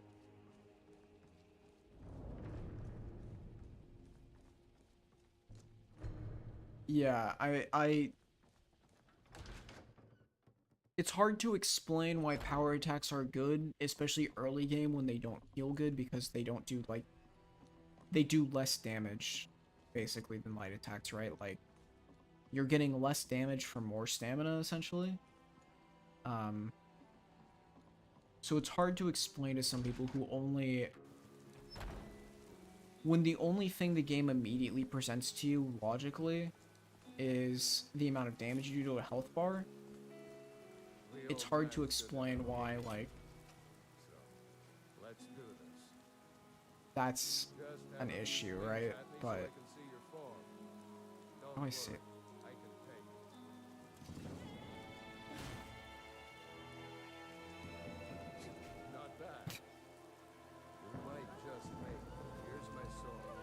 I hope I'm making enough sense, because I'm having a rough time phrasing what I want to say. But I hope.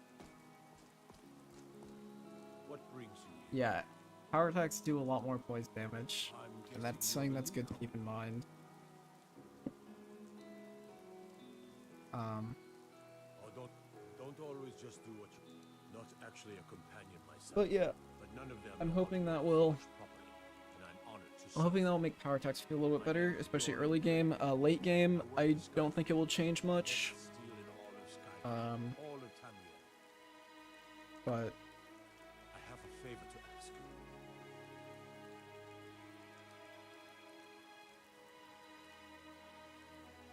yeah, I'm working on a shield. and basically, My wife is in them being more efficient with power with perks is the way it currently works as well. So it's not really like that part's not new, obviously, but the better finishers early game and better finishers late game, like they stay better finishers. I think later game, especially, like you're always gonna want to be finishing, or like always trying to hit the power attack low health, if you're not already at the point where your build is just spamming power attacks.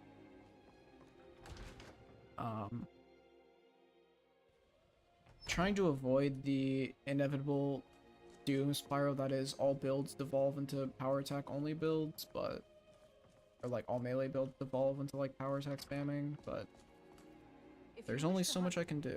Your feet need to be quick and your eyes quicker. Ah, good. I've been waiting for this. Good to see you made it up here. You know this one? I saw her training in the yard with Vilkas.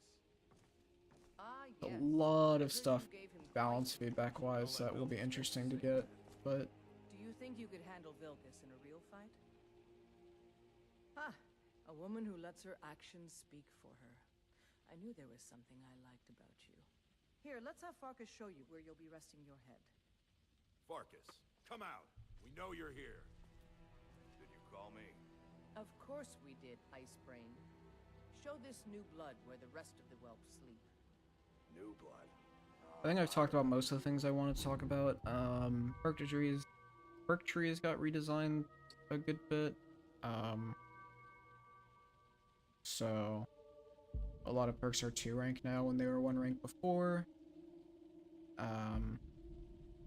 The progression got streamlined a bit, or not streamline's not the word. The progression was made a little bit more consistent between different trees now. There's new capstone perks for a good amount of trees, like heavy armor has a new capstone, light armor has a new capstone that's pretty cool. I reworked some of the capstones in melee trees. Block basically got overhauled entirely. The Elden Counter perk comes at 80 now. And there's a new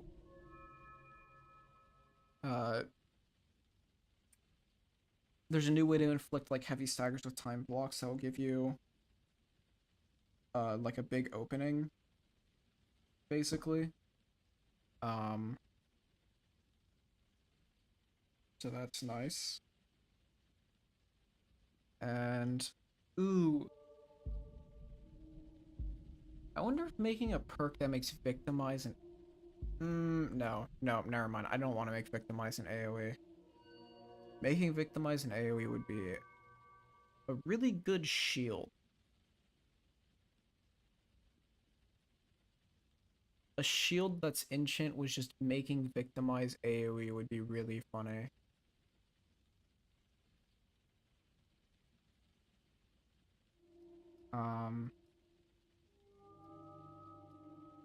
Security got overhauled a little bit. I made lockpicking harder again for the 6th time. And this perk used to just give you like random drops, like mostly gold. And now it will drop enchanted items instead. And then there's also like 9 unique pieces of gear that I made that are like pretty good, but they're also like kind of like memey or like niche pieces of gear that you can find with that perk. I like their random drops, but my favorite one, Skior and Ayala like to tease me, but they're good people. I pass. They challenge us to be our best. No, I didn't. The interior mods. My favorite one is one of the weapons that I made, because I really like the weapon. Where is my goddamn mod?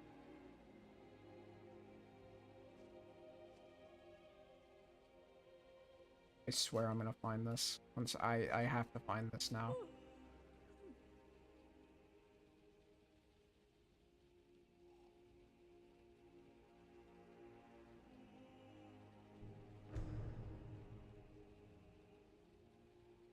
$653. Dude, where is it, man? Am I blind?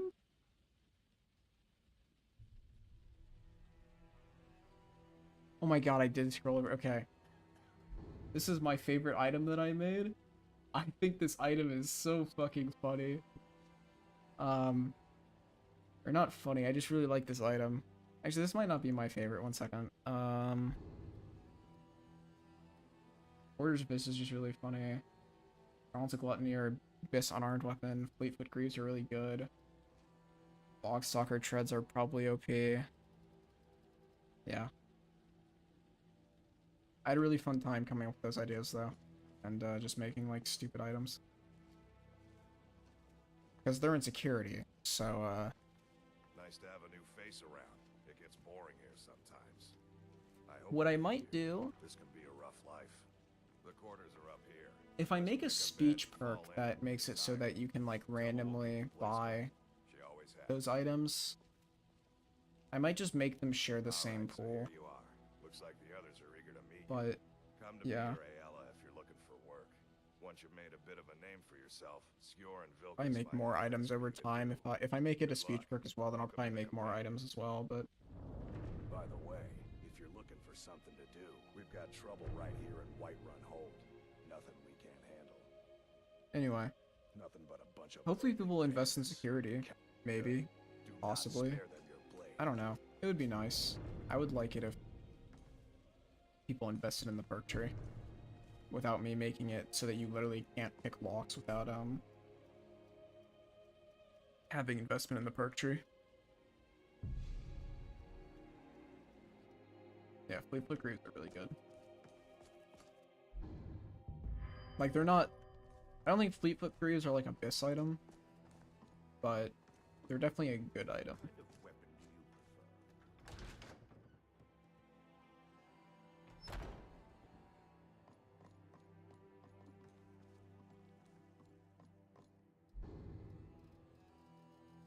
Let's check that.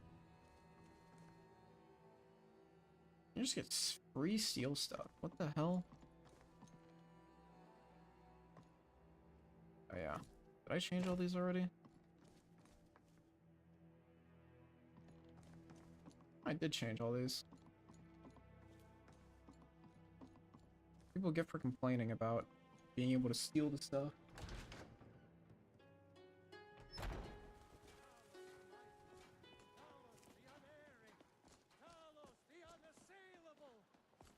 They say Helgen got hit by a dragon. One of those horrors comes here. Yeah, that's true actually. That's actually not a bad idea. Just making it so that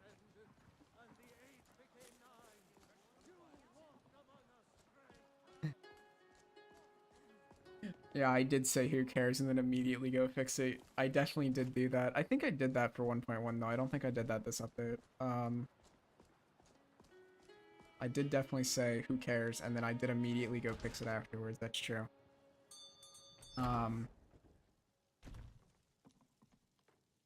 Shit. Buy one of your relatives if you're looking to sell. Yeah, that's actually a good idea. Like, I could do that. I could make it so that if you have the first perk, you get XP. Do come back.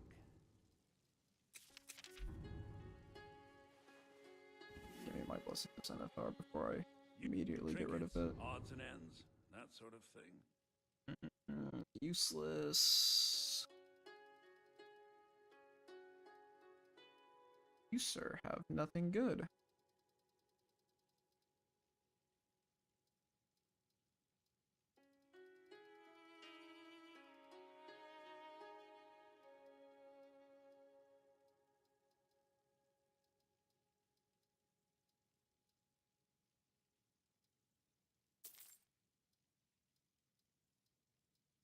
How much gold did I just spend on that? I'm looking at value to weight, not value. Oops. I just went broke buying that.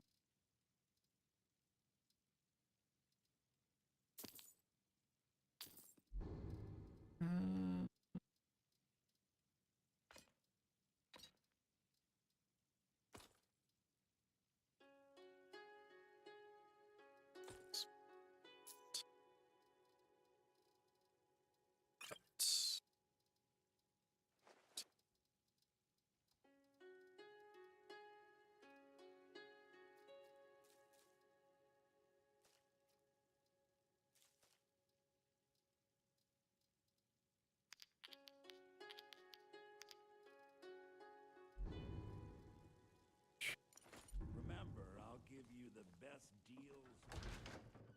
What was the companion quest I got? Handle oh, that's one of the... I actually haven't done that dungeon, I don't think. Or wait, is it the one that's, Never mind, I have done this one.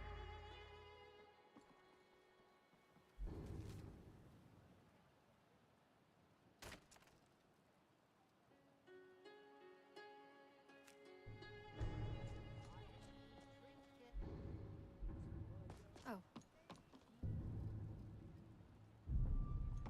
I get to level 3 or level 4. Try Bleak Falls again at level 4. So I did Bleak Falls at level 4 on my last, if not, let my me know. 1.1 character. You look rather pale. Of course. Come back anytime.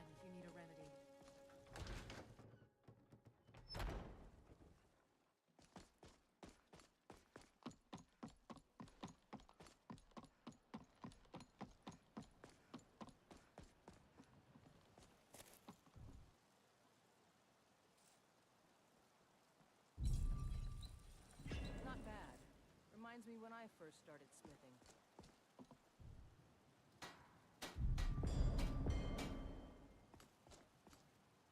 Stupid rust helmet doesn't have a tempering recipe. Yes, actually. Looking to protect yourself or deal some damage? For a second, I was like, I should reduce the cost of this, and then I thought about it for a little bit longer, and I don't think I'm going to.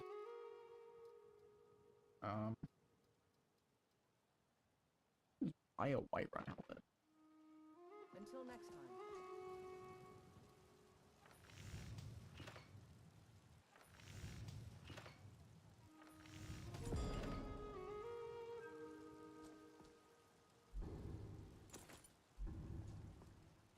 Take a look. I'll take my leave then.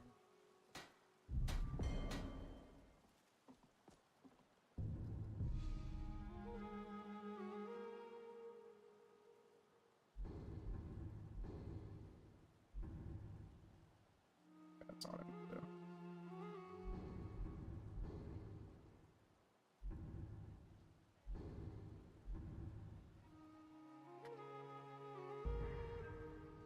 Nice. I need a better shield too. What do I need to make a shield? Oh, what happened? My limb strips. Coming my way? Of course.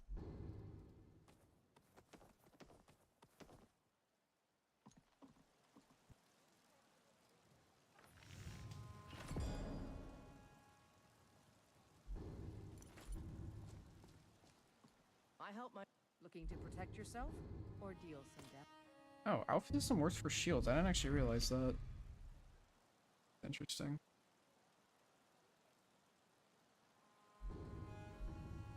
I'll take my leave then. Never actually tried to make. I don't have a corundum ingot. Are you kidding me? Wait. Why does this need a corundum ingot? You think... Tempered. Blades, helmets, pretty much anything to suit your needs. I'll take my leave then.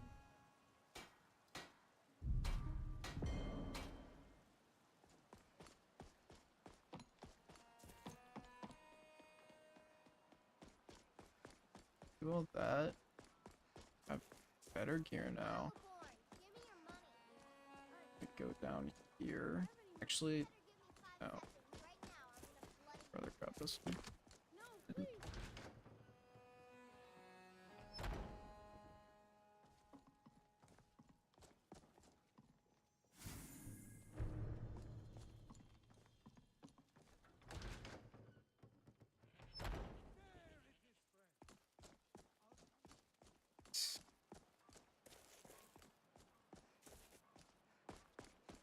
Oh yeah, I guess if anyone has any questions about stuff they want to know about, like changes, I guess. I don't have much more to talk about specifically. I think I've covered everything that I had, like off the cuff, or like that I had thought of talk about. So,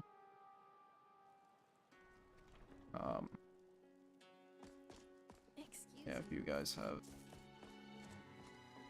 any questions regarding changes or things that are getting added or not being added, well, no, let's stick to things that are added or removed. Did I add more graphics? Yeah, I changed the beds. If you saw the beds, I changed the beds. Some complex material for some stuff. Redid the mountains. I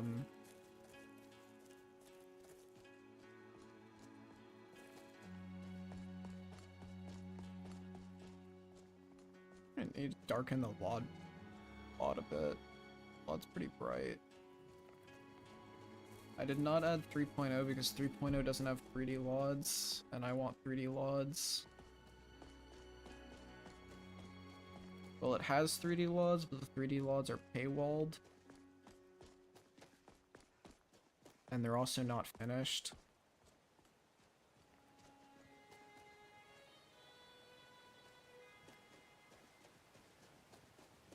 discover this and that.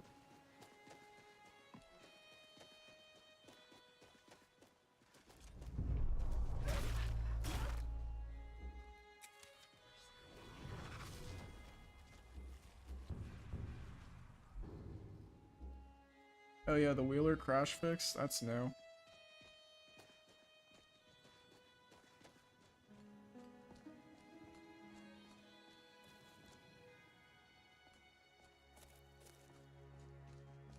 I don't think 3.0 would have been changed much about performance or graphics anyways.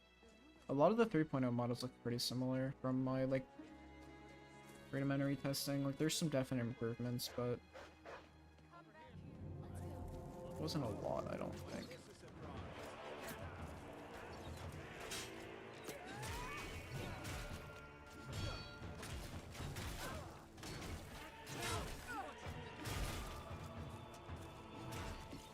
My arm.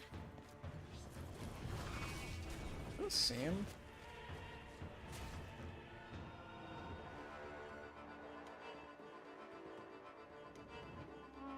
Smelling rotten.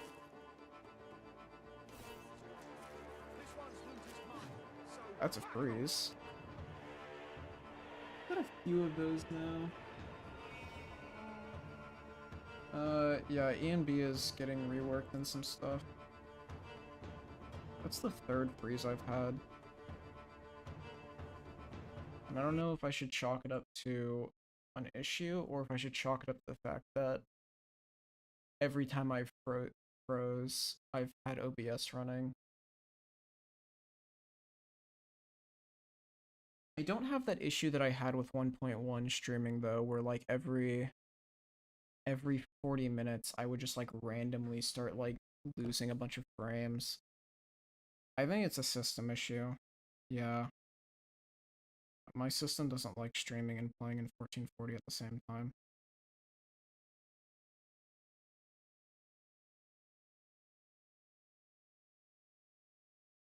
Oh! I reduced the easy NPC level scaling multiplier, which makes the game a lot easier. A lot easier. Forgot about that change. At least it makes it easier for me. It probably won't make it easier for everyone, but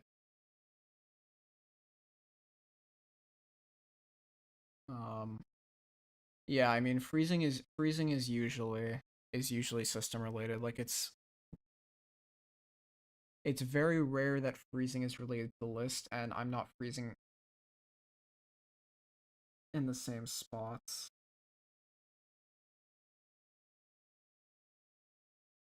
Which makes me think it's just a system issue. I'd really like to get a 4090, but I don't want to buy a 4090 when the 50 series comes out, hopefully soon. I'd really like to buy a 5090, but I might be too poor for that. I wasn't doing research, that's not the word. I was looking around the other day, and apparently like 3080 and 3090 cards just like had a tendency to die randomly. Like a lot of them did at least. So that made me feel a little bit better about the fact that I had to RMA mine at the like start of the year basically.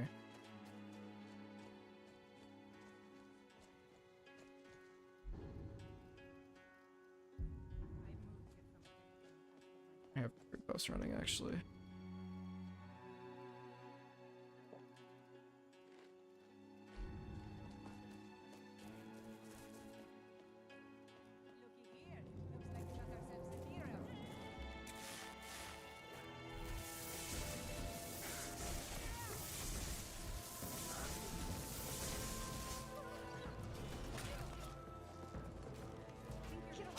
Ow.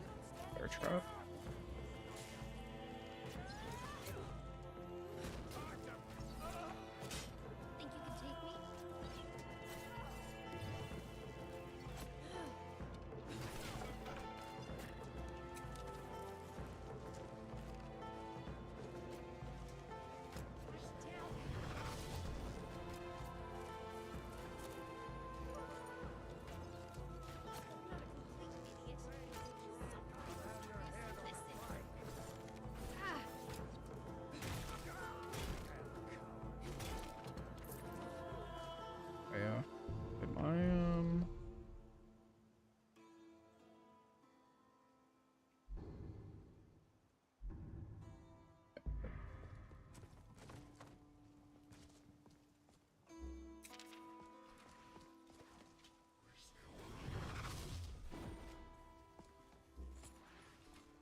No, I'm gonna drop the default to adapt. Expert was never meant to be the default.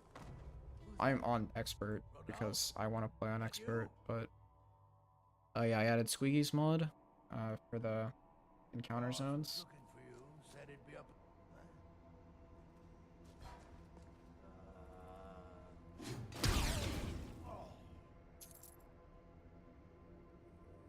Goodbye, old man.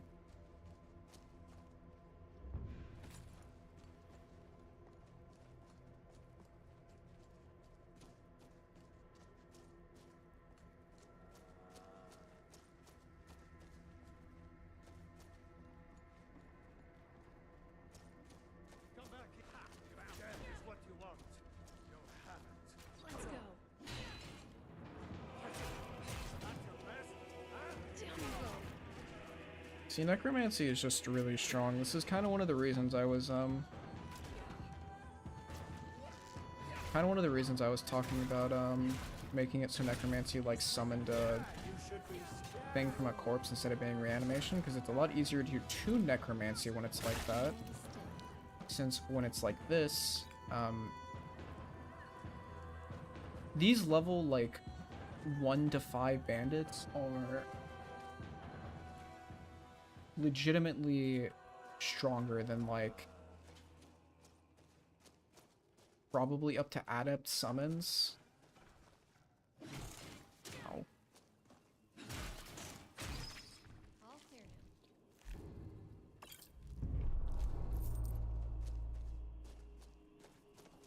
Like adept summons are probably the break point where these bandits become weaker.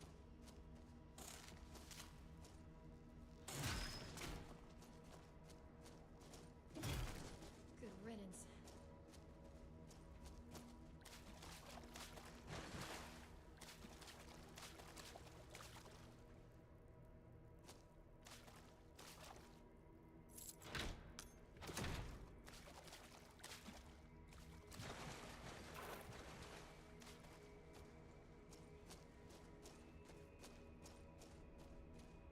Well, yeah, because I think adding more VRAM is like a diminishing return thing at this point, and I think a lot of newer GPU architecture is going to be like trying to make the architecture better at leveraging AI,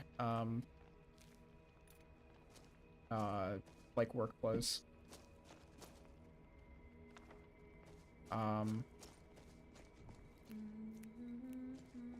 Like I think that's just the way it's gonna be. Like you're gonna have more like more CUDA cores or stronger CUDA cores or some shit like that instead of just like packing VRAM.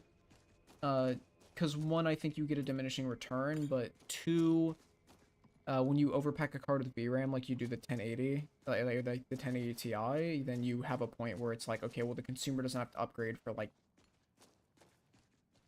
8 years. And they obviously want you to be buying like every generation, every other generation or whatever. They don't want you to like just not have to buy for a period of time. Ooh, wait, I actually might die because that was a terrible decision.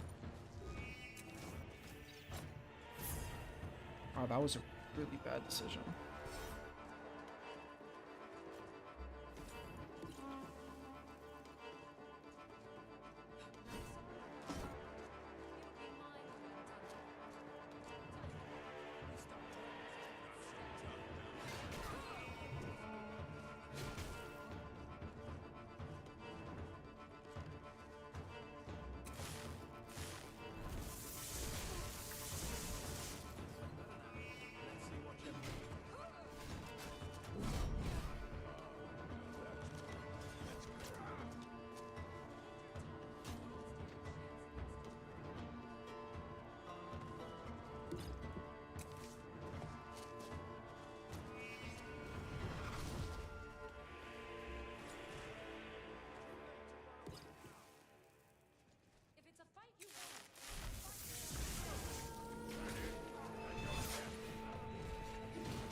You just immediately get evaporated? That's crazy.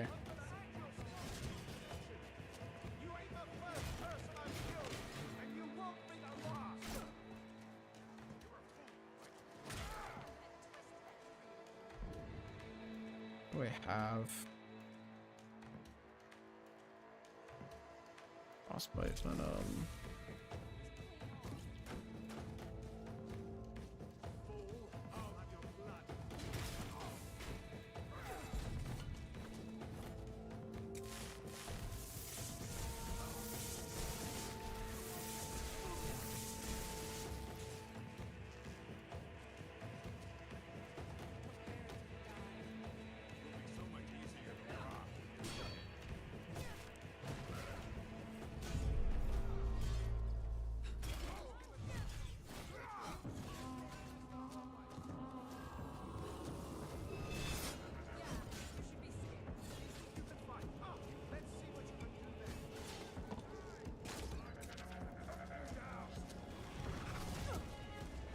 Yippee! This is a, like, horrible place to fight in. Nice weapon. Too bad it's not my style.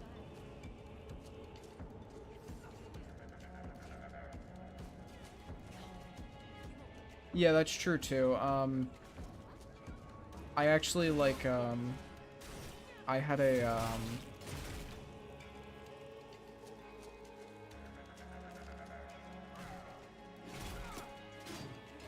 what's the word? I had a talk, I guess, with, the guy who... I'm trying to remember what his actual title was. Anyway, he does a bunch of shit with AI.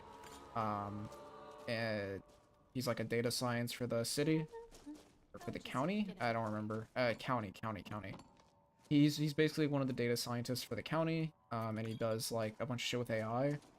And we were talking about computers and shit. And we were talking about, like, the specs on his, and, like, they buy, they don't actually even buy, like, the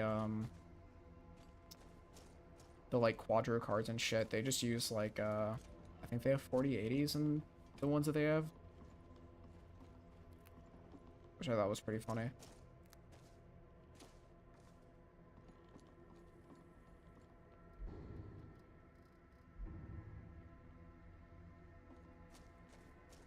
But yeah, they do want, like commercial,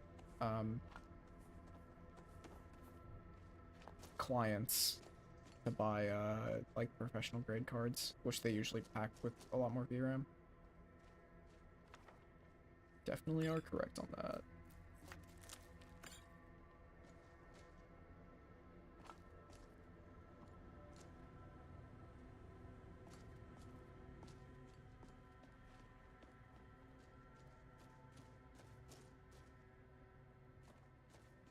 You think it'll work? We're not alone. Moving in.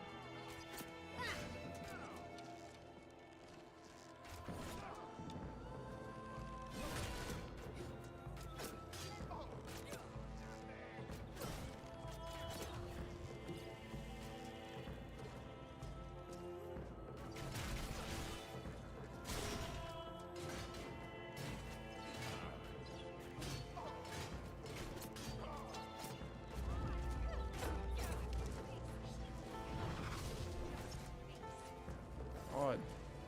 So many archers in this one room.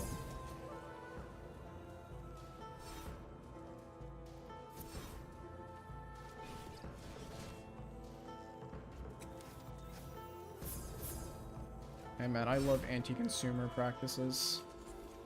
How could you not? Come on, don't you know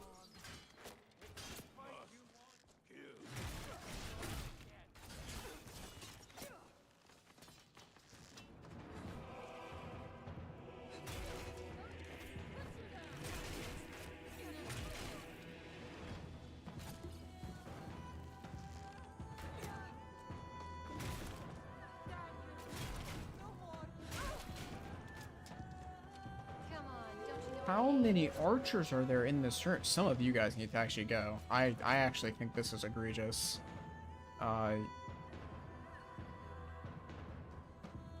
Nope.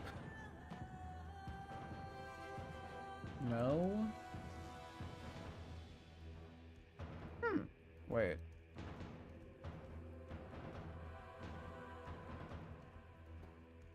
You.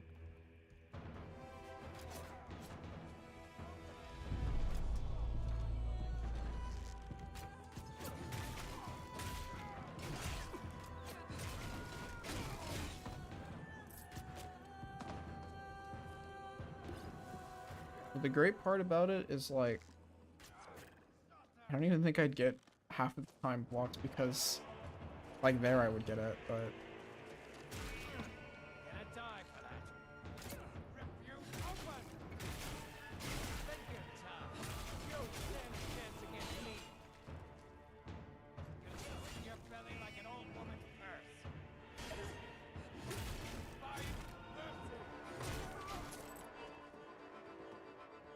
Wait, there's a...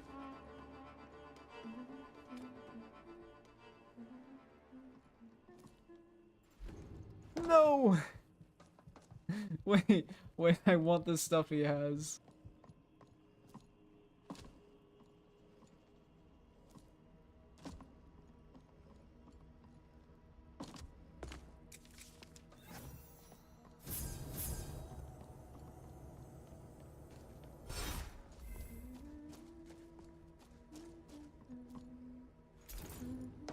I'm so good at this game.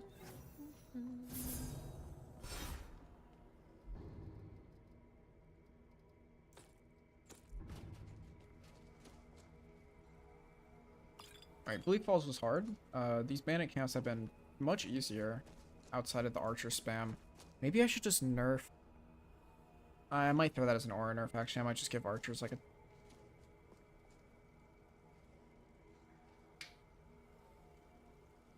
I might give archers under level...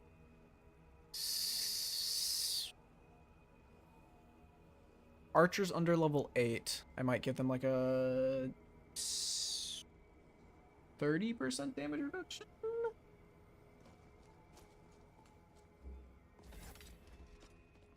That might be a good aura nerf. 33%?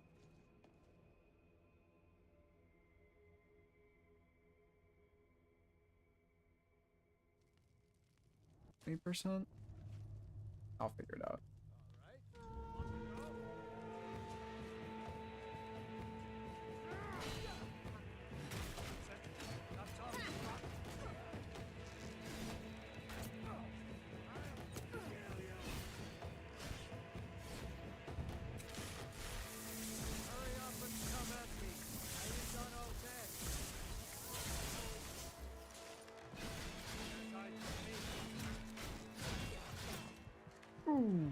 I got stuck.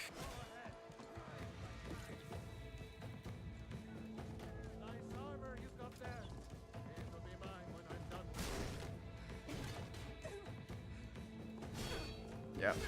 Another day, another victory. I should have walked back inside.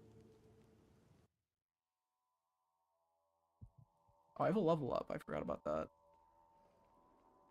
Oh, my save is right here.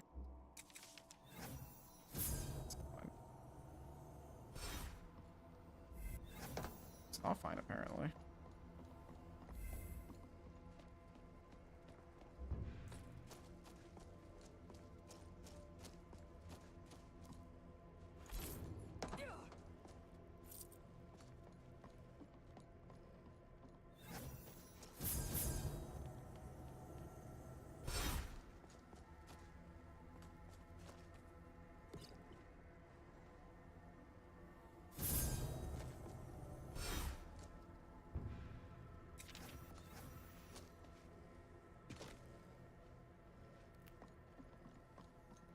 It's gonna be friendly if I let you out.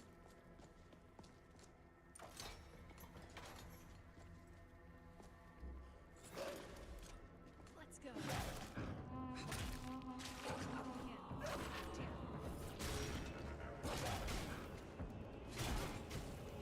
Tanky ass wolf, bro.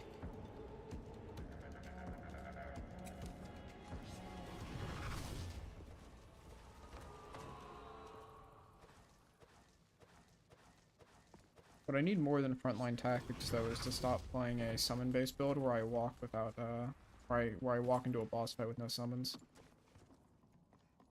Since they're a big part of what's making this build function damage wise. 5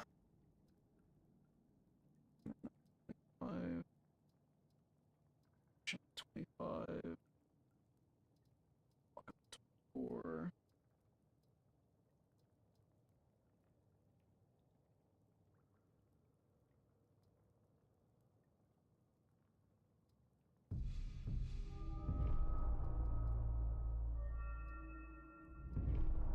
Could go victimize, could go heal, but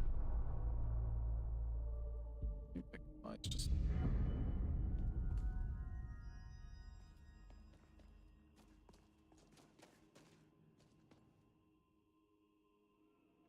This way I can actually show off the stun mechanic that I haven't shown up while streaming despite playing a shield build. Huh? Oh, let's do this. Take this. That one hurt. Actually, might not even get the chance to. I didn't even get the chance to.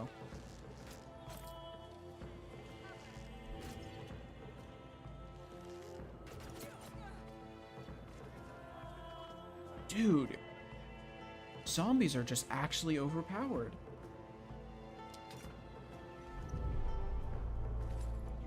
Crazy. Yeah, okay. I definitely need to... That, more than anything, has been the convincing argument to nerf archers, actually. That's crazy. That's actually crazy.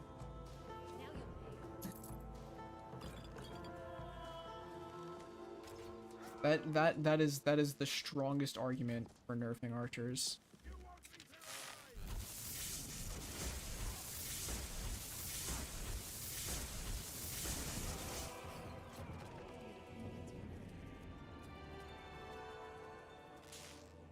I feel like archery does not do that much damage for the player. I don't know what the fuck is up with that. That's crazy. Alright.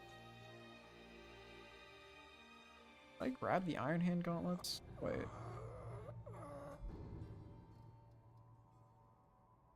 Would have been really funny if I didn't grab them.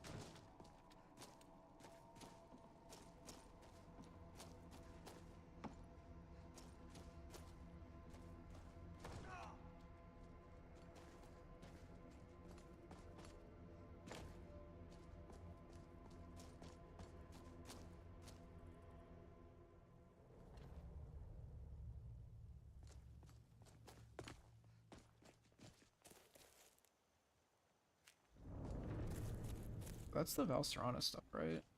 That.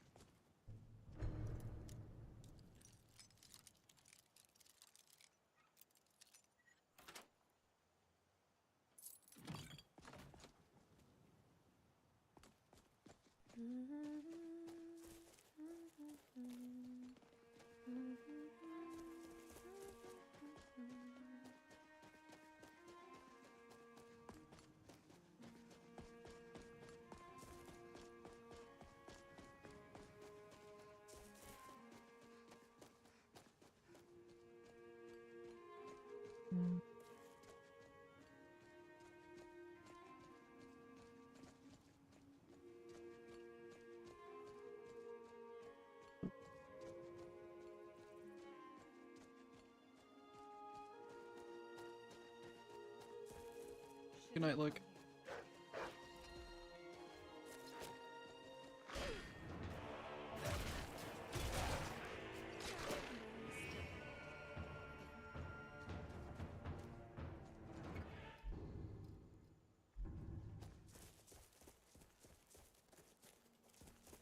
I'm pretty happy with Apostasy though. Like,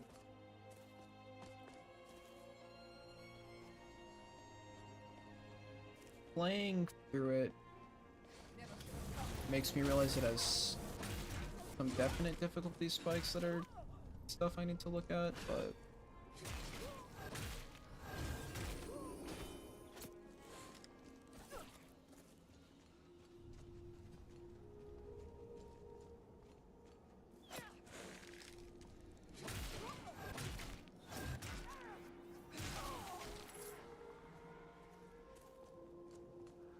I do really want to run Ritual Stun on this build, but I think it would be really bad at this level. I need more cost reduction, some magicka from gear, I think.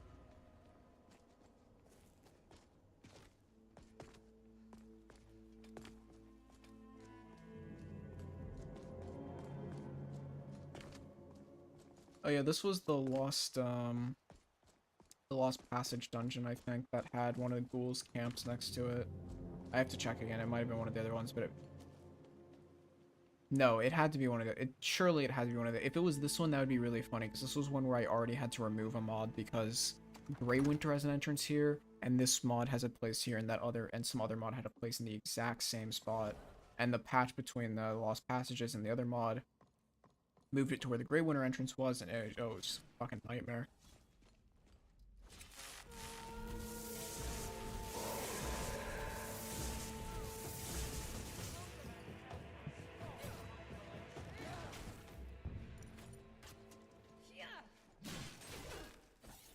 I actually thought I hit that block.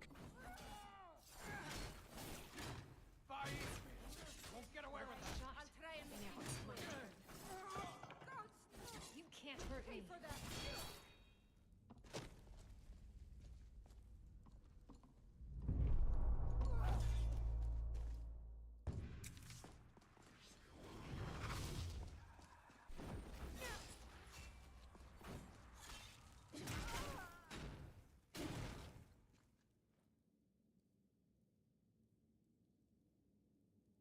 Yeah, it's definitely a system issue, actually.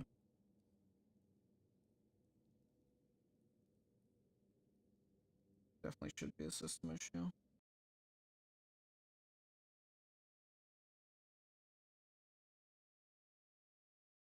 I should slap that aura nerf while I'm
I feel like on my last build, my 1.1 playthrough, I feel like I had less of an issue with archers, and I'm not sure if that's because that build is a light armor build, so it could have just been the fact that I was a little bit more mobile.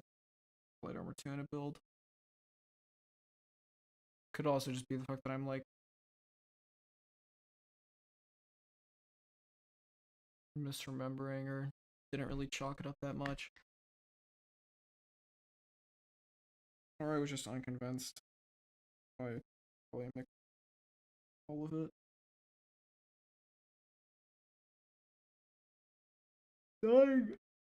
Dying to like 20 archers in a room feels bad, but definitely feels like more of an issue when I'm reanimating archers and they're just like 3-shotting the boss because they're doing like 2.5 times my damage per hit from range. I don't know.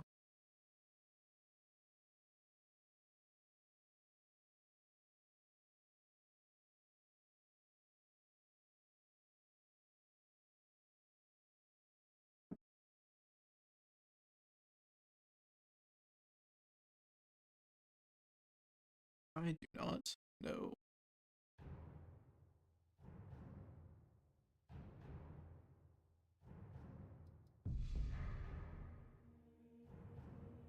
Oh, I did. That's the last save. So we'll see how this works. See how long this lasts when they have the nerf.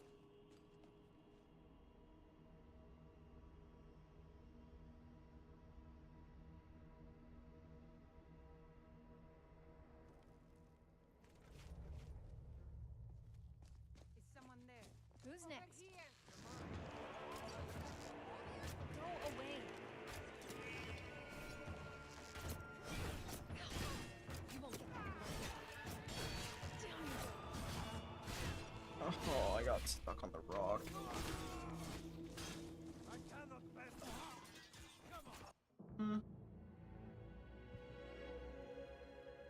It's still more damage than I'm dealing. They're doing like 15, I'm doing like 10, but I'm also not perked at all into weapon. My weapon skill's only like 15 or something. Maybe it's 20.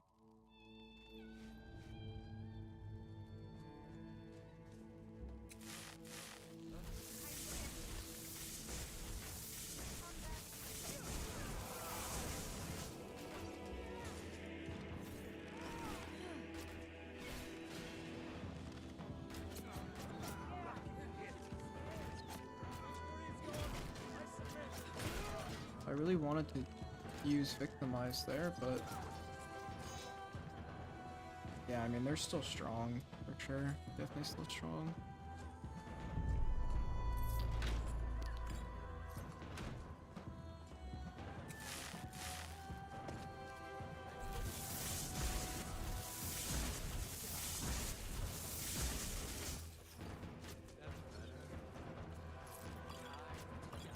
We got a few minutes for now.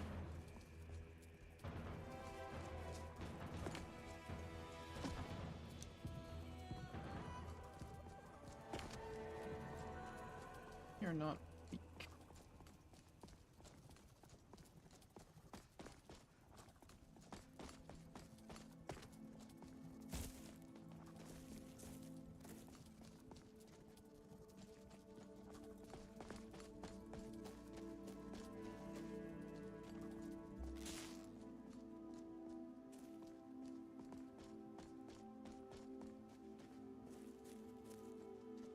Don't go to the Blue Palace. The Master is on vacation.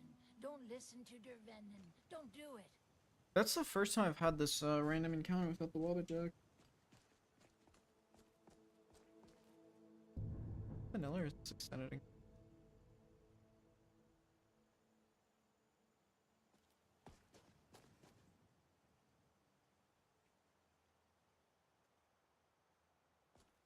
Master has gone, but Dervenin will find him. Dervenin should not have gone.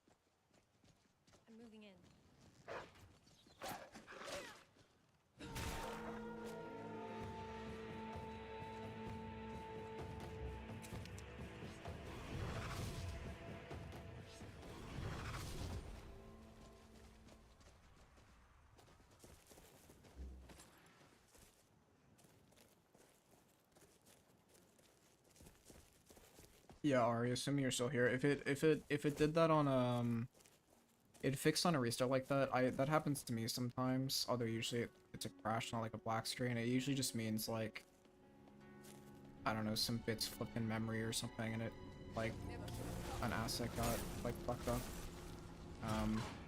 But if restarting fix it, it usually just means that like clearing your memory from the restart was all that you needed to fix the issue, so it's not like an actual persistent thing or anything. Not welcome.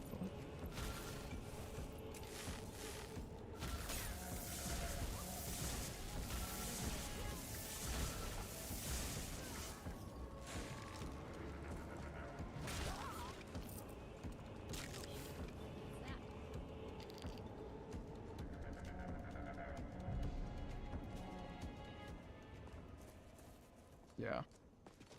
Cause like sometimes I'll just crash launching the game from like a Nature of the Wildlands texture or something. And it's like, okay, well it's definitely not corrupt, because you know, if it was corrupt then it would be like a, you know, be a major issue. Like I'll crash from like an asset that's been in place for forever. Where it's like I obviously know it's not corrupt. So I'll restart the game. So like if you black screen going into place or something, and then like you crash going into place, then like you load the game again and you like just perma load on the main menu and it was working fine earlier, especially on like main menu, then good indicator that it's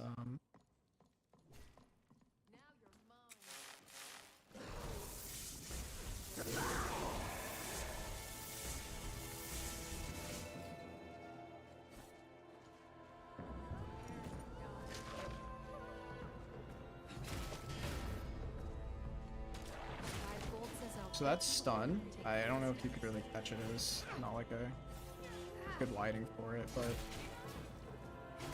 All clear. 3-second stun animation.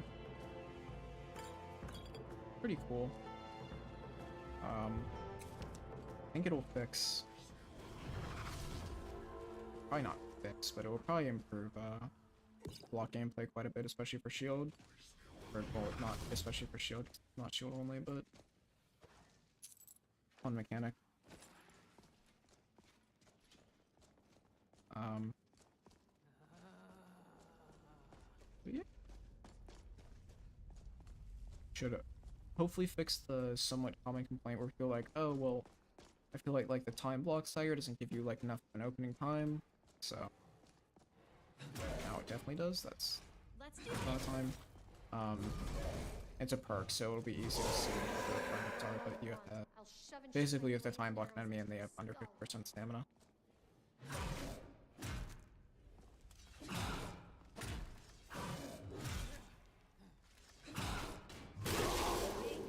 Oh man.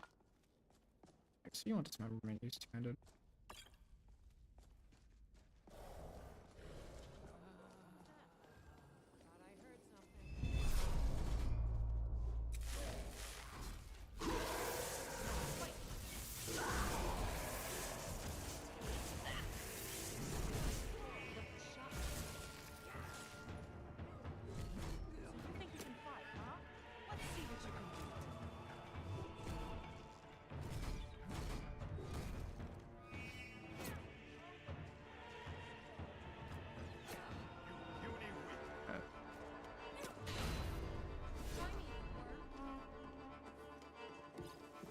Getting gap closed right at that time was really unlucky.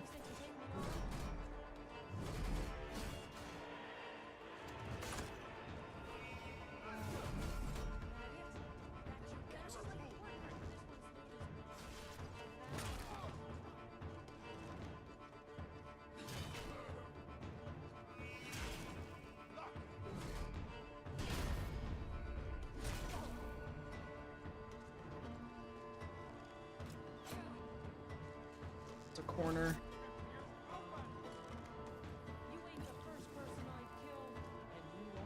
Oh, I can already feel the impact of that archer nerf. That's kind of crazy.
too strong.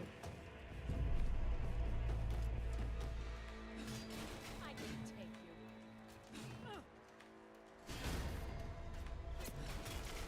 Damn you!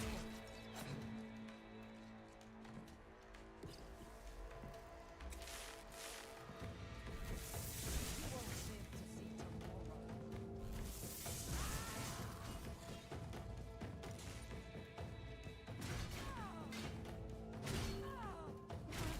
Oh, dude, it's perfect timing for it to change time.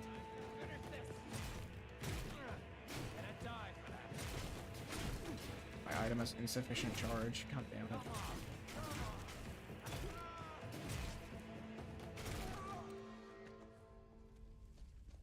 Also, perfect time for my item to run out of charge.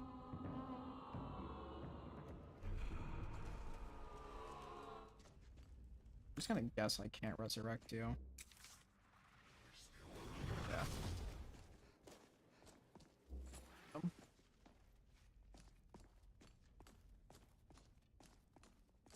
It's a level 10 dungeon, I think. Part-time resurrection. Here.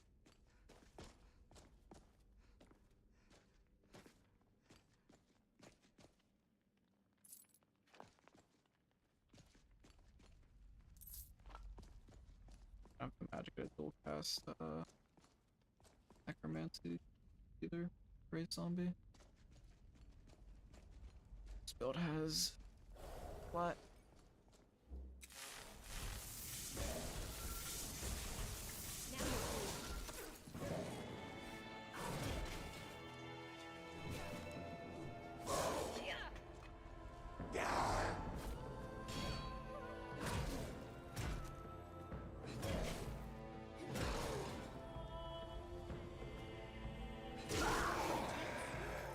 Amulet.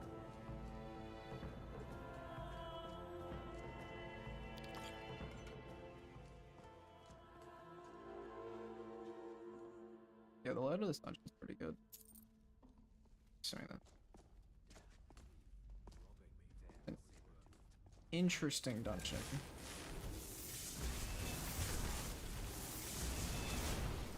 Oh, he hurts. Okay.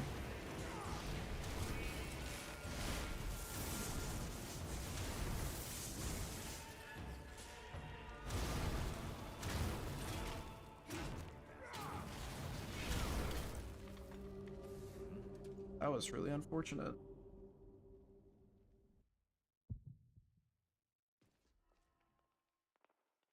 Getting power attacked in the middle of my attack string.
Got stuck in target lock. You can't block attacks in the back.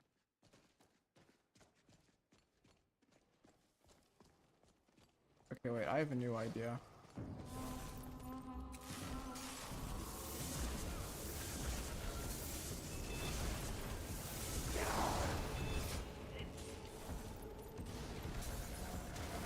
The Draugr look at each other.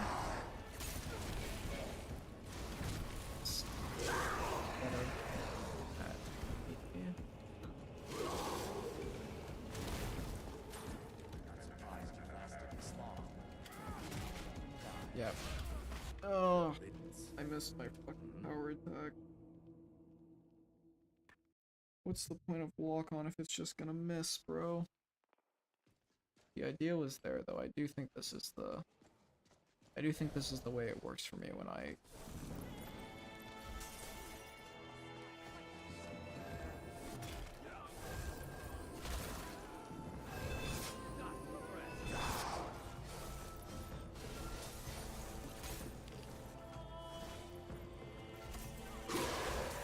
I think just one-shot the driver.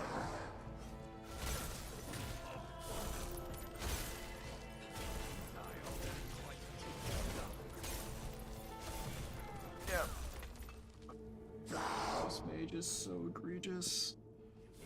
Please just be fire.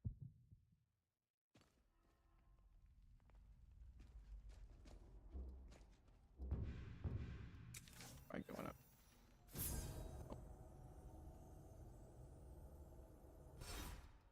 This is like a level 10 dungeon. I'm level 4. It's honestly just the layout of this last room. That's the...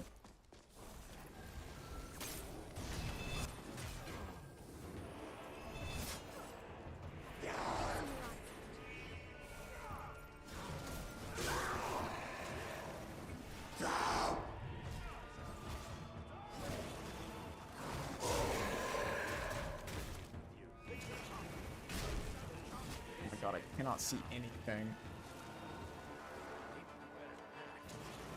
Up.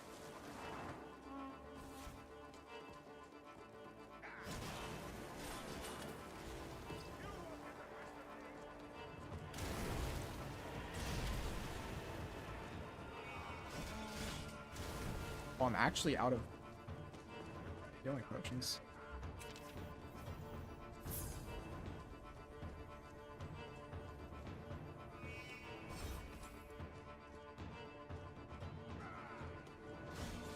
What do I have? Stone flesh, poison.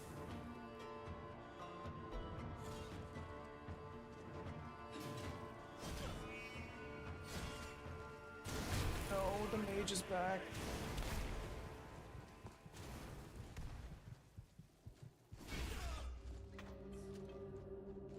Alright, see ya, Ari. Getting flat. So if it's a frost mage, then I get the fact that I can't play the game because I have no stamina. And if it's a fire mage, I get flashbanged and can't see. Interesting.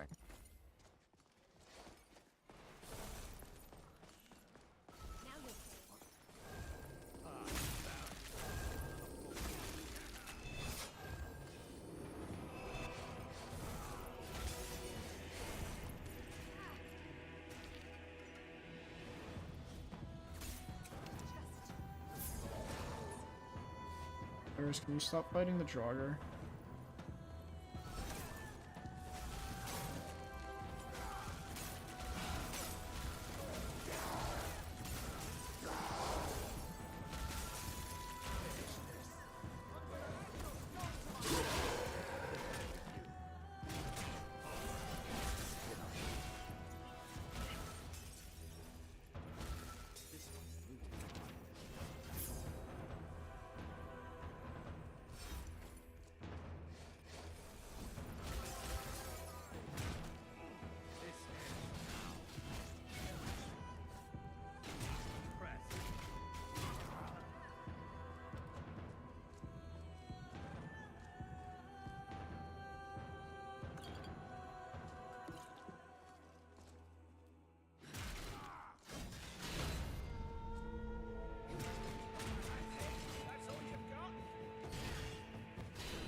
Yeah, I can win on a war of attrition in this case. Maybe I can't.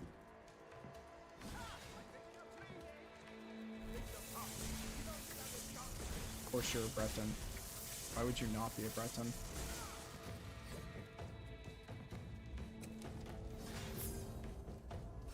Why would you be anything but a Breton, actually? That's a good question I'm asking myself.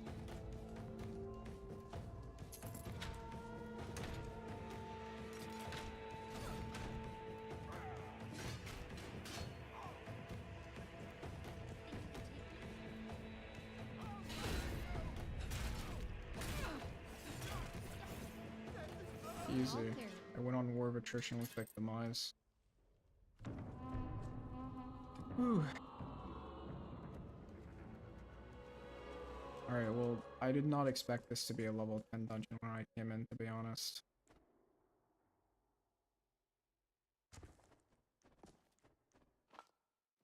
But gotta do content then. Or else am I gonna get my content?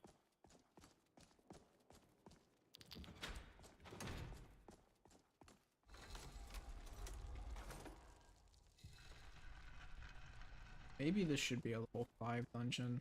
I'm not sure. It's level 10 because there's Draugr in here, but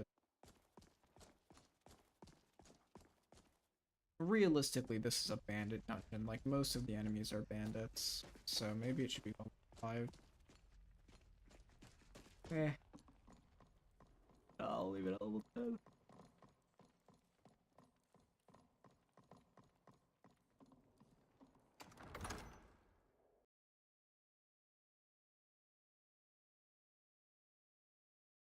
That's my first actual crash. My first actual crash from playing.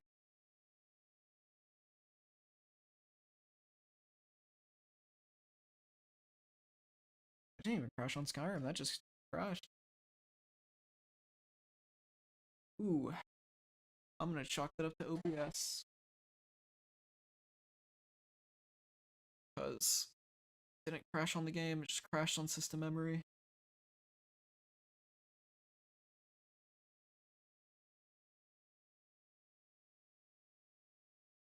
I spent all day doing lab work. I'm so tired.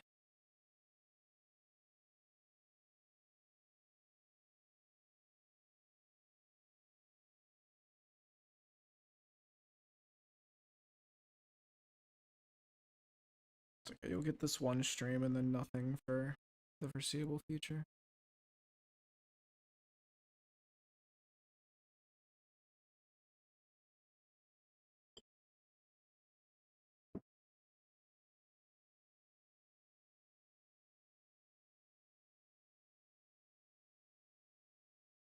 Which makes it yet again the optimal time to ask about any of the content in the— oh yeah, Hamster, I still have to implement your NPC.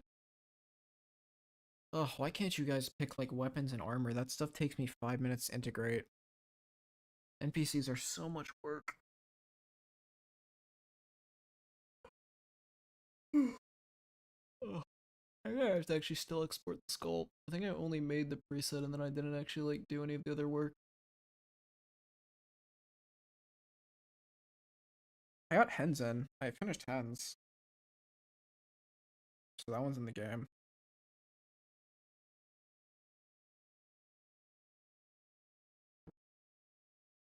But the issue is like I go to myself, I'm like, alright, it's I'm gonna do this. I'm gonna add X thing. And then I get sidetracked in development talks, and it's like, oh, it would actually be really cool if we did this instead. Oh, it would be really cool if we did like these things. And then I spend all day doing, you know, the proposed things, and I forget.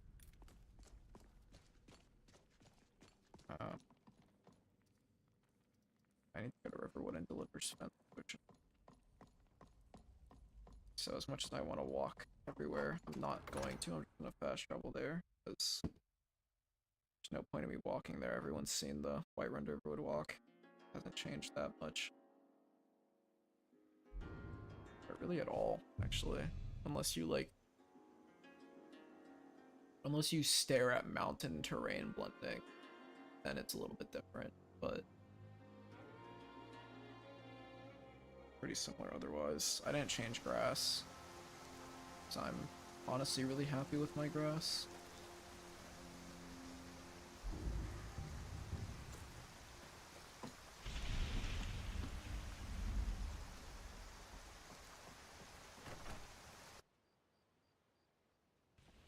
Come on in. Let me know if you need anything.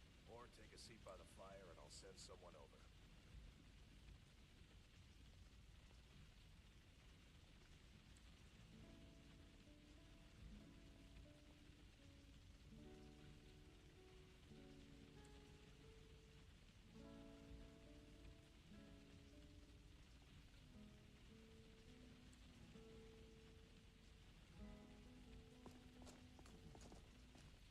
It's fun. Faendal thinks he can woo Camilla Valerius away from me. She's already mine, I keep telling him. Until next time. You look like a traveler. Someone that has seen faraway places. Where is my... Oh my god, I drank it. Oh, I drank it. Because it's a magica potion. Fuming. Alright, no potion for you, buddy. We got rooms and food. Here, take a look at this. Some of the Jarl's Get men fucked, came by idiot, and I left guess. this bounty letter. Until next time. You're that visitor been poking around. Word is Ulfric Stormcloak escaped from the Imperials. War is only going to get worse now. Sure thing. It's yours for a day.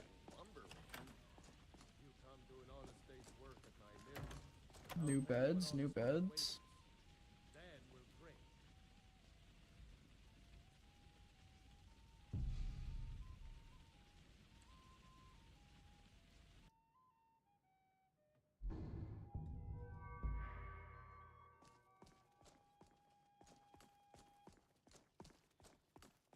Faendal thinks he can woo Camilla Valerius away from me.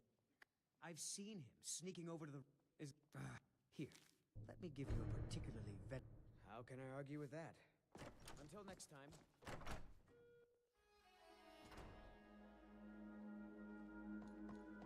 Got business here in Riverwood, eh? There are worse things.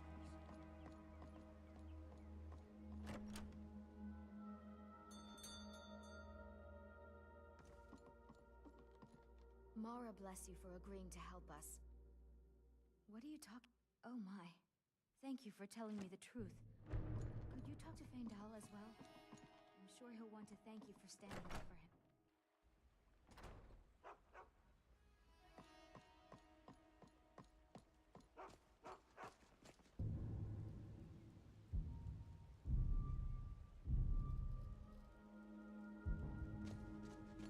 Give me my free XP.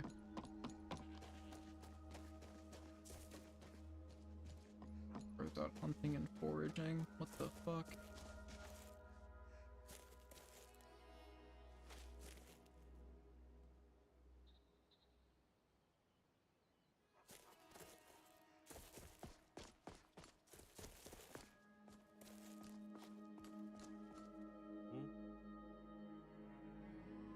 Of course.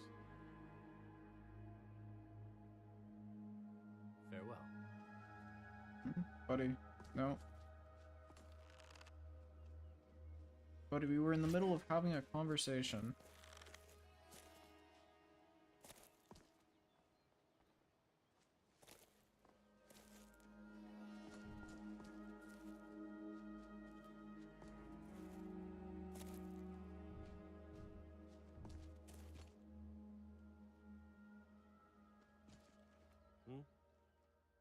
Of course. I want to pursue Camilla as a friend. You know how I feel about her. How could you do this to me? You can't know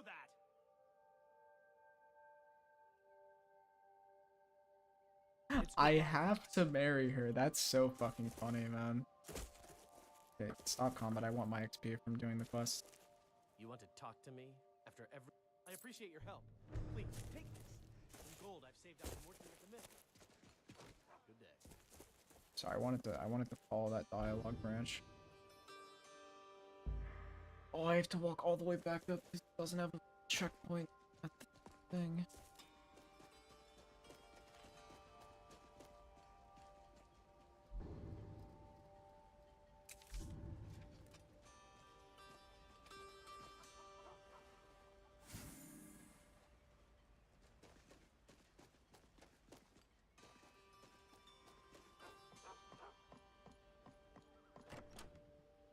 I need potions. Some may call this junk. You have me, I two- call them treasures. Brother, you are worthless.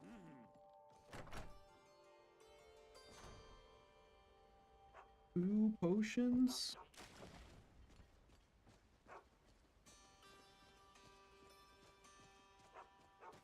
Crazy. Alright, well, we started the little streameroo at level 2 doing Bleak Falls Barrow. But now we're level 4. So I think we're gonna do it again.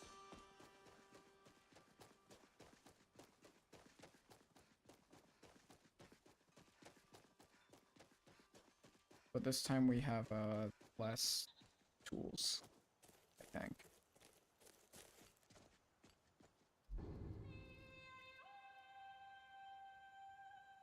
There's some extra stuff, actually.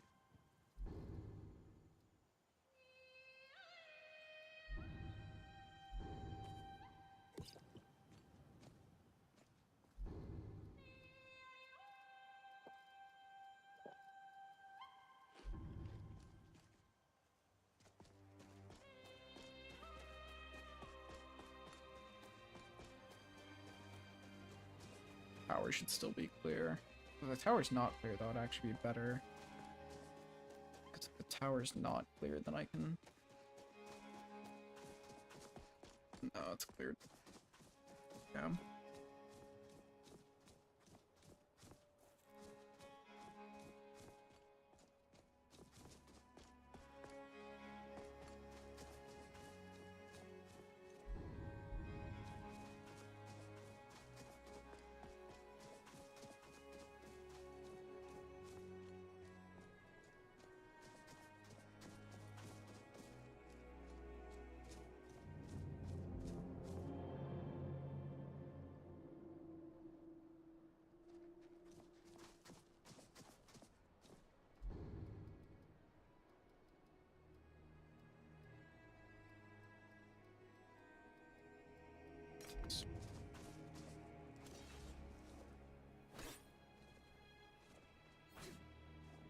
I've seen the arches of this place from the main path. Never had reason to come up here until now.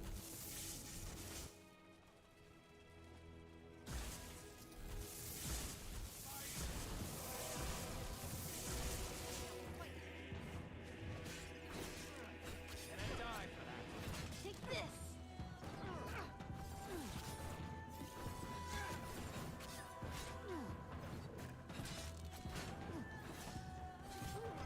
Good riddance.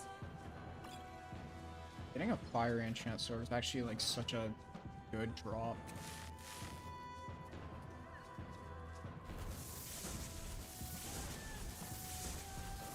Taking this cover.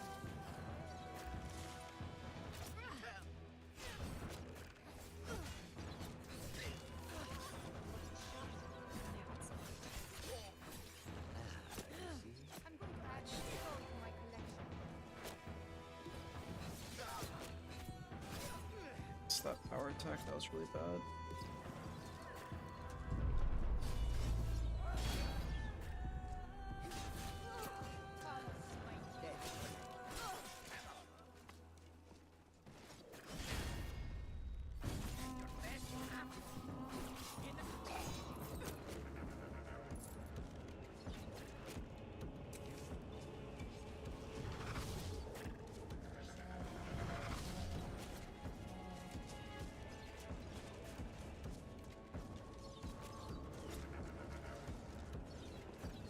You're just gonna... You took the weapon from the other guy I wanted to revive. That's crazy. That's actually crazy.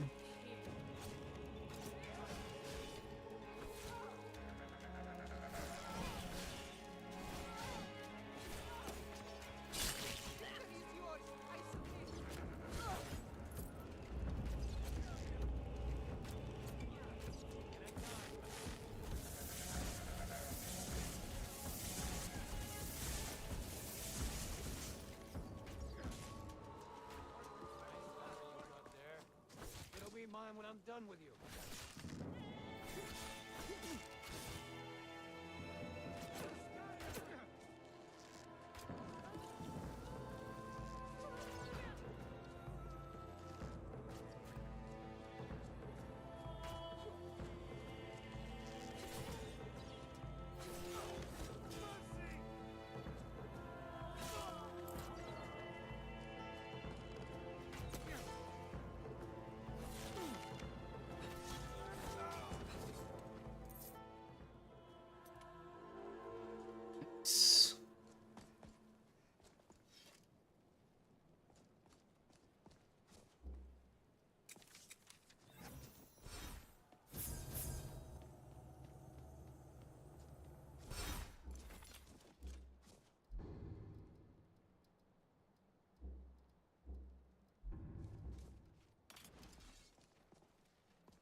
debug.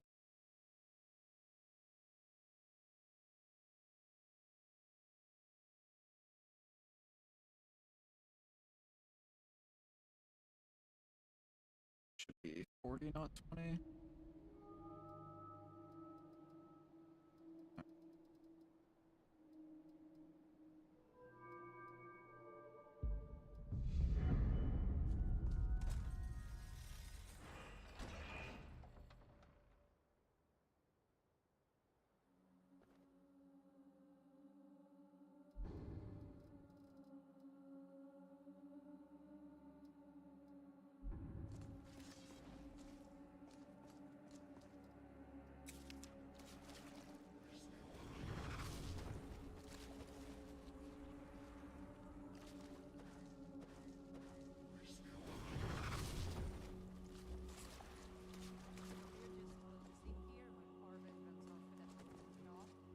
Hear anything? Time to end this little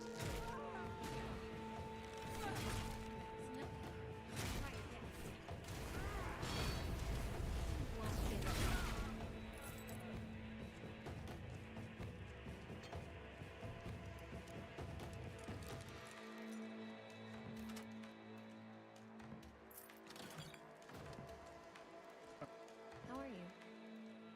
I'll take whatever you got. Unless I can't.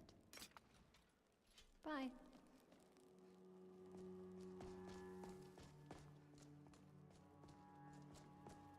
Keen-eyed among you might notice that Bleak Falls is a new layout, so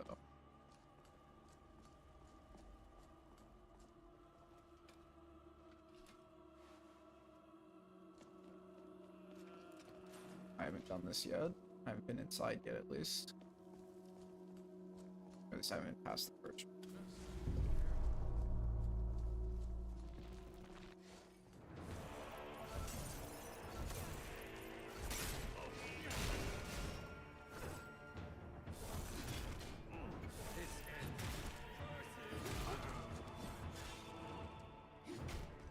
Not a chance.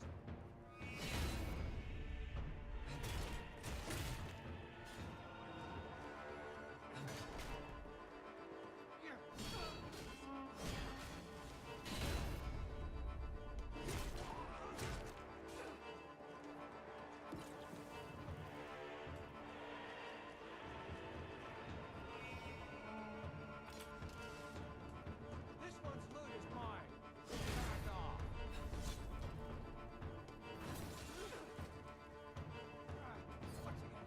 Huh? What's he gonna do?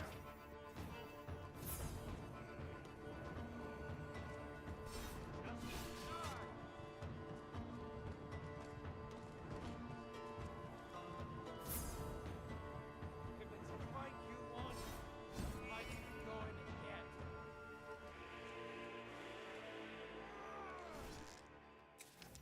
Get down.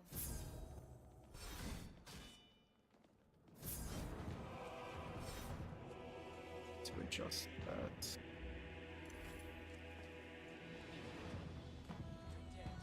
Hear me? Dead!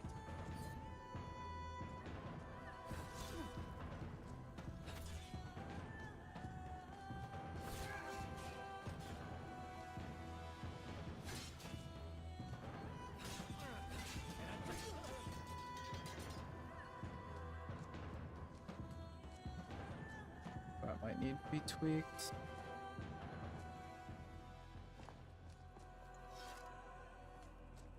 Getting stuck on the thing.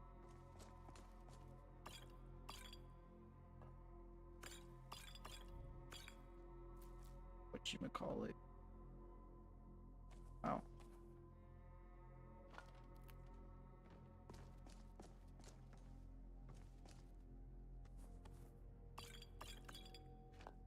Some goated scrolls, actually.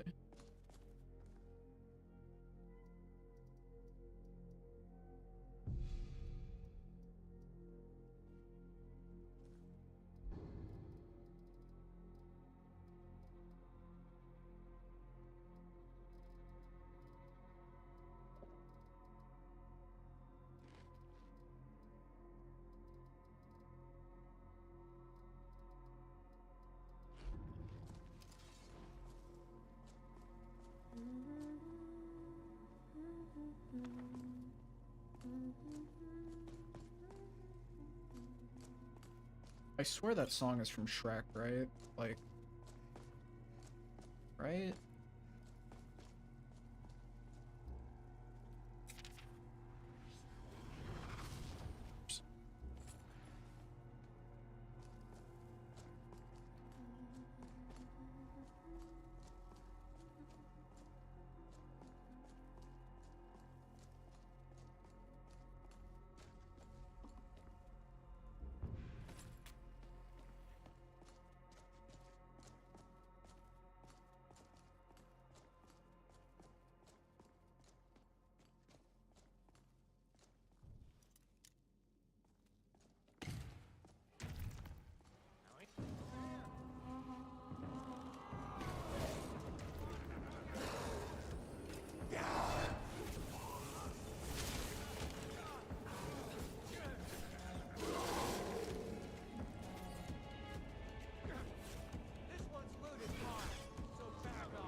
Another freeze.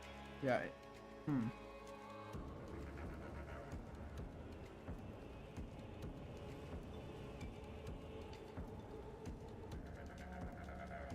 Interesting.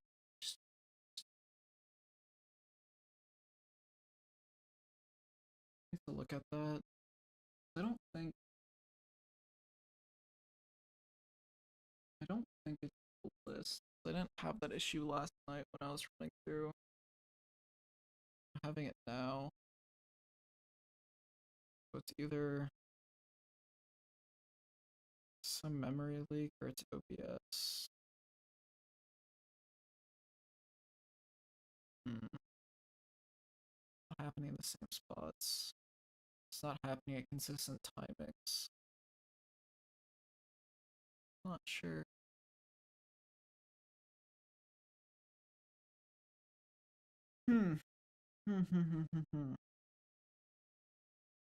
Mystery. What time is it?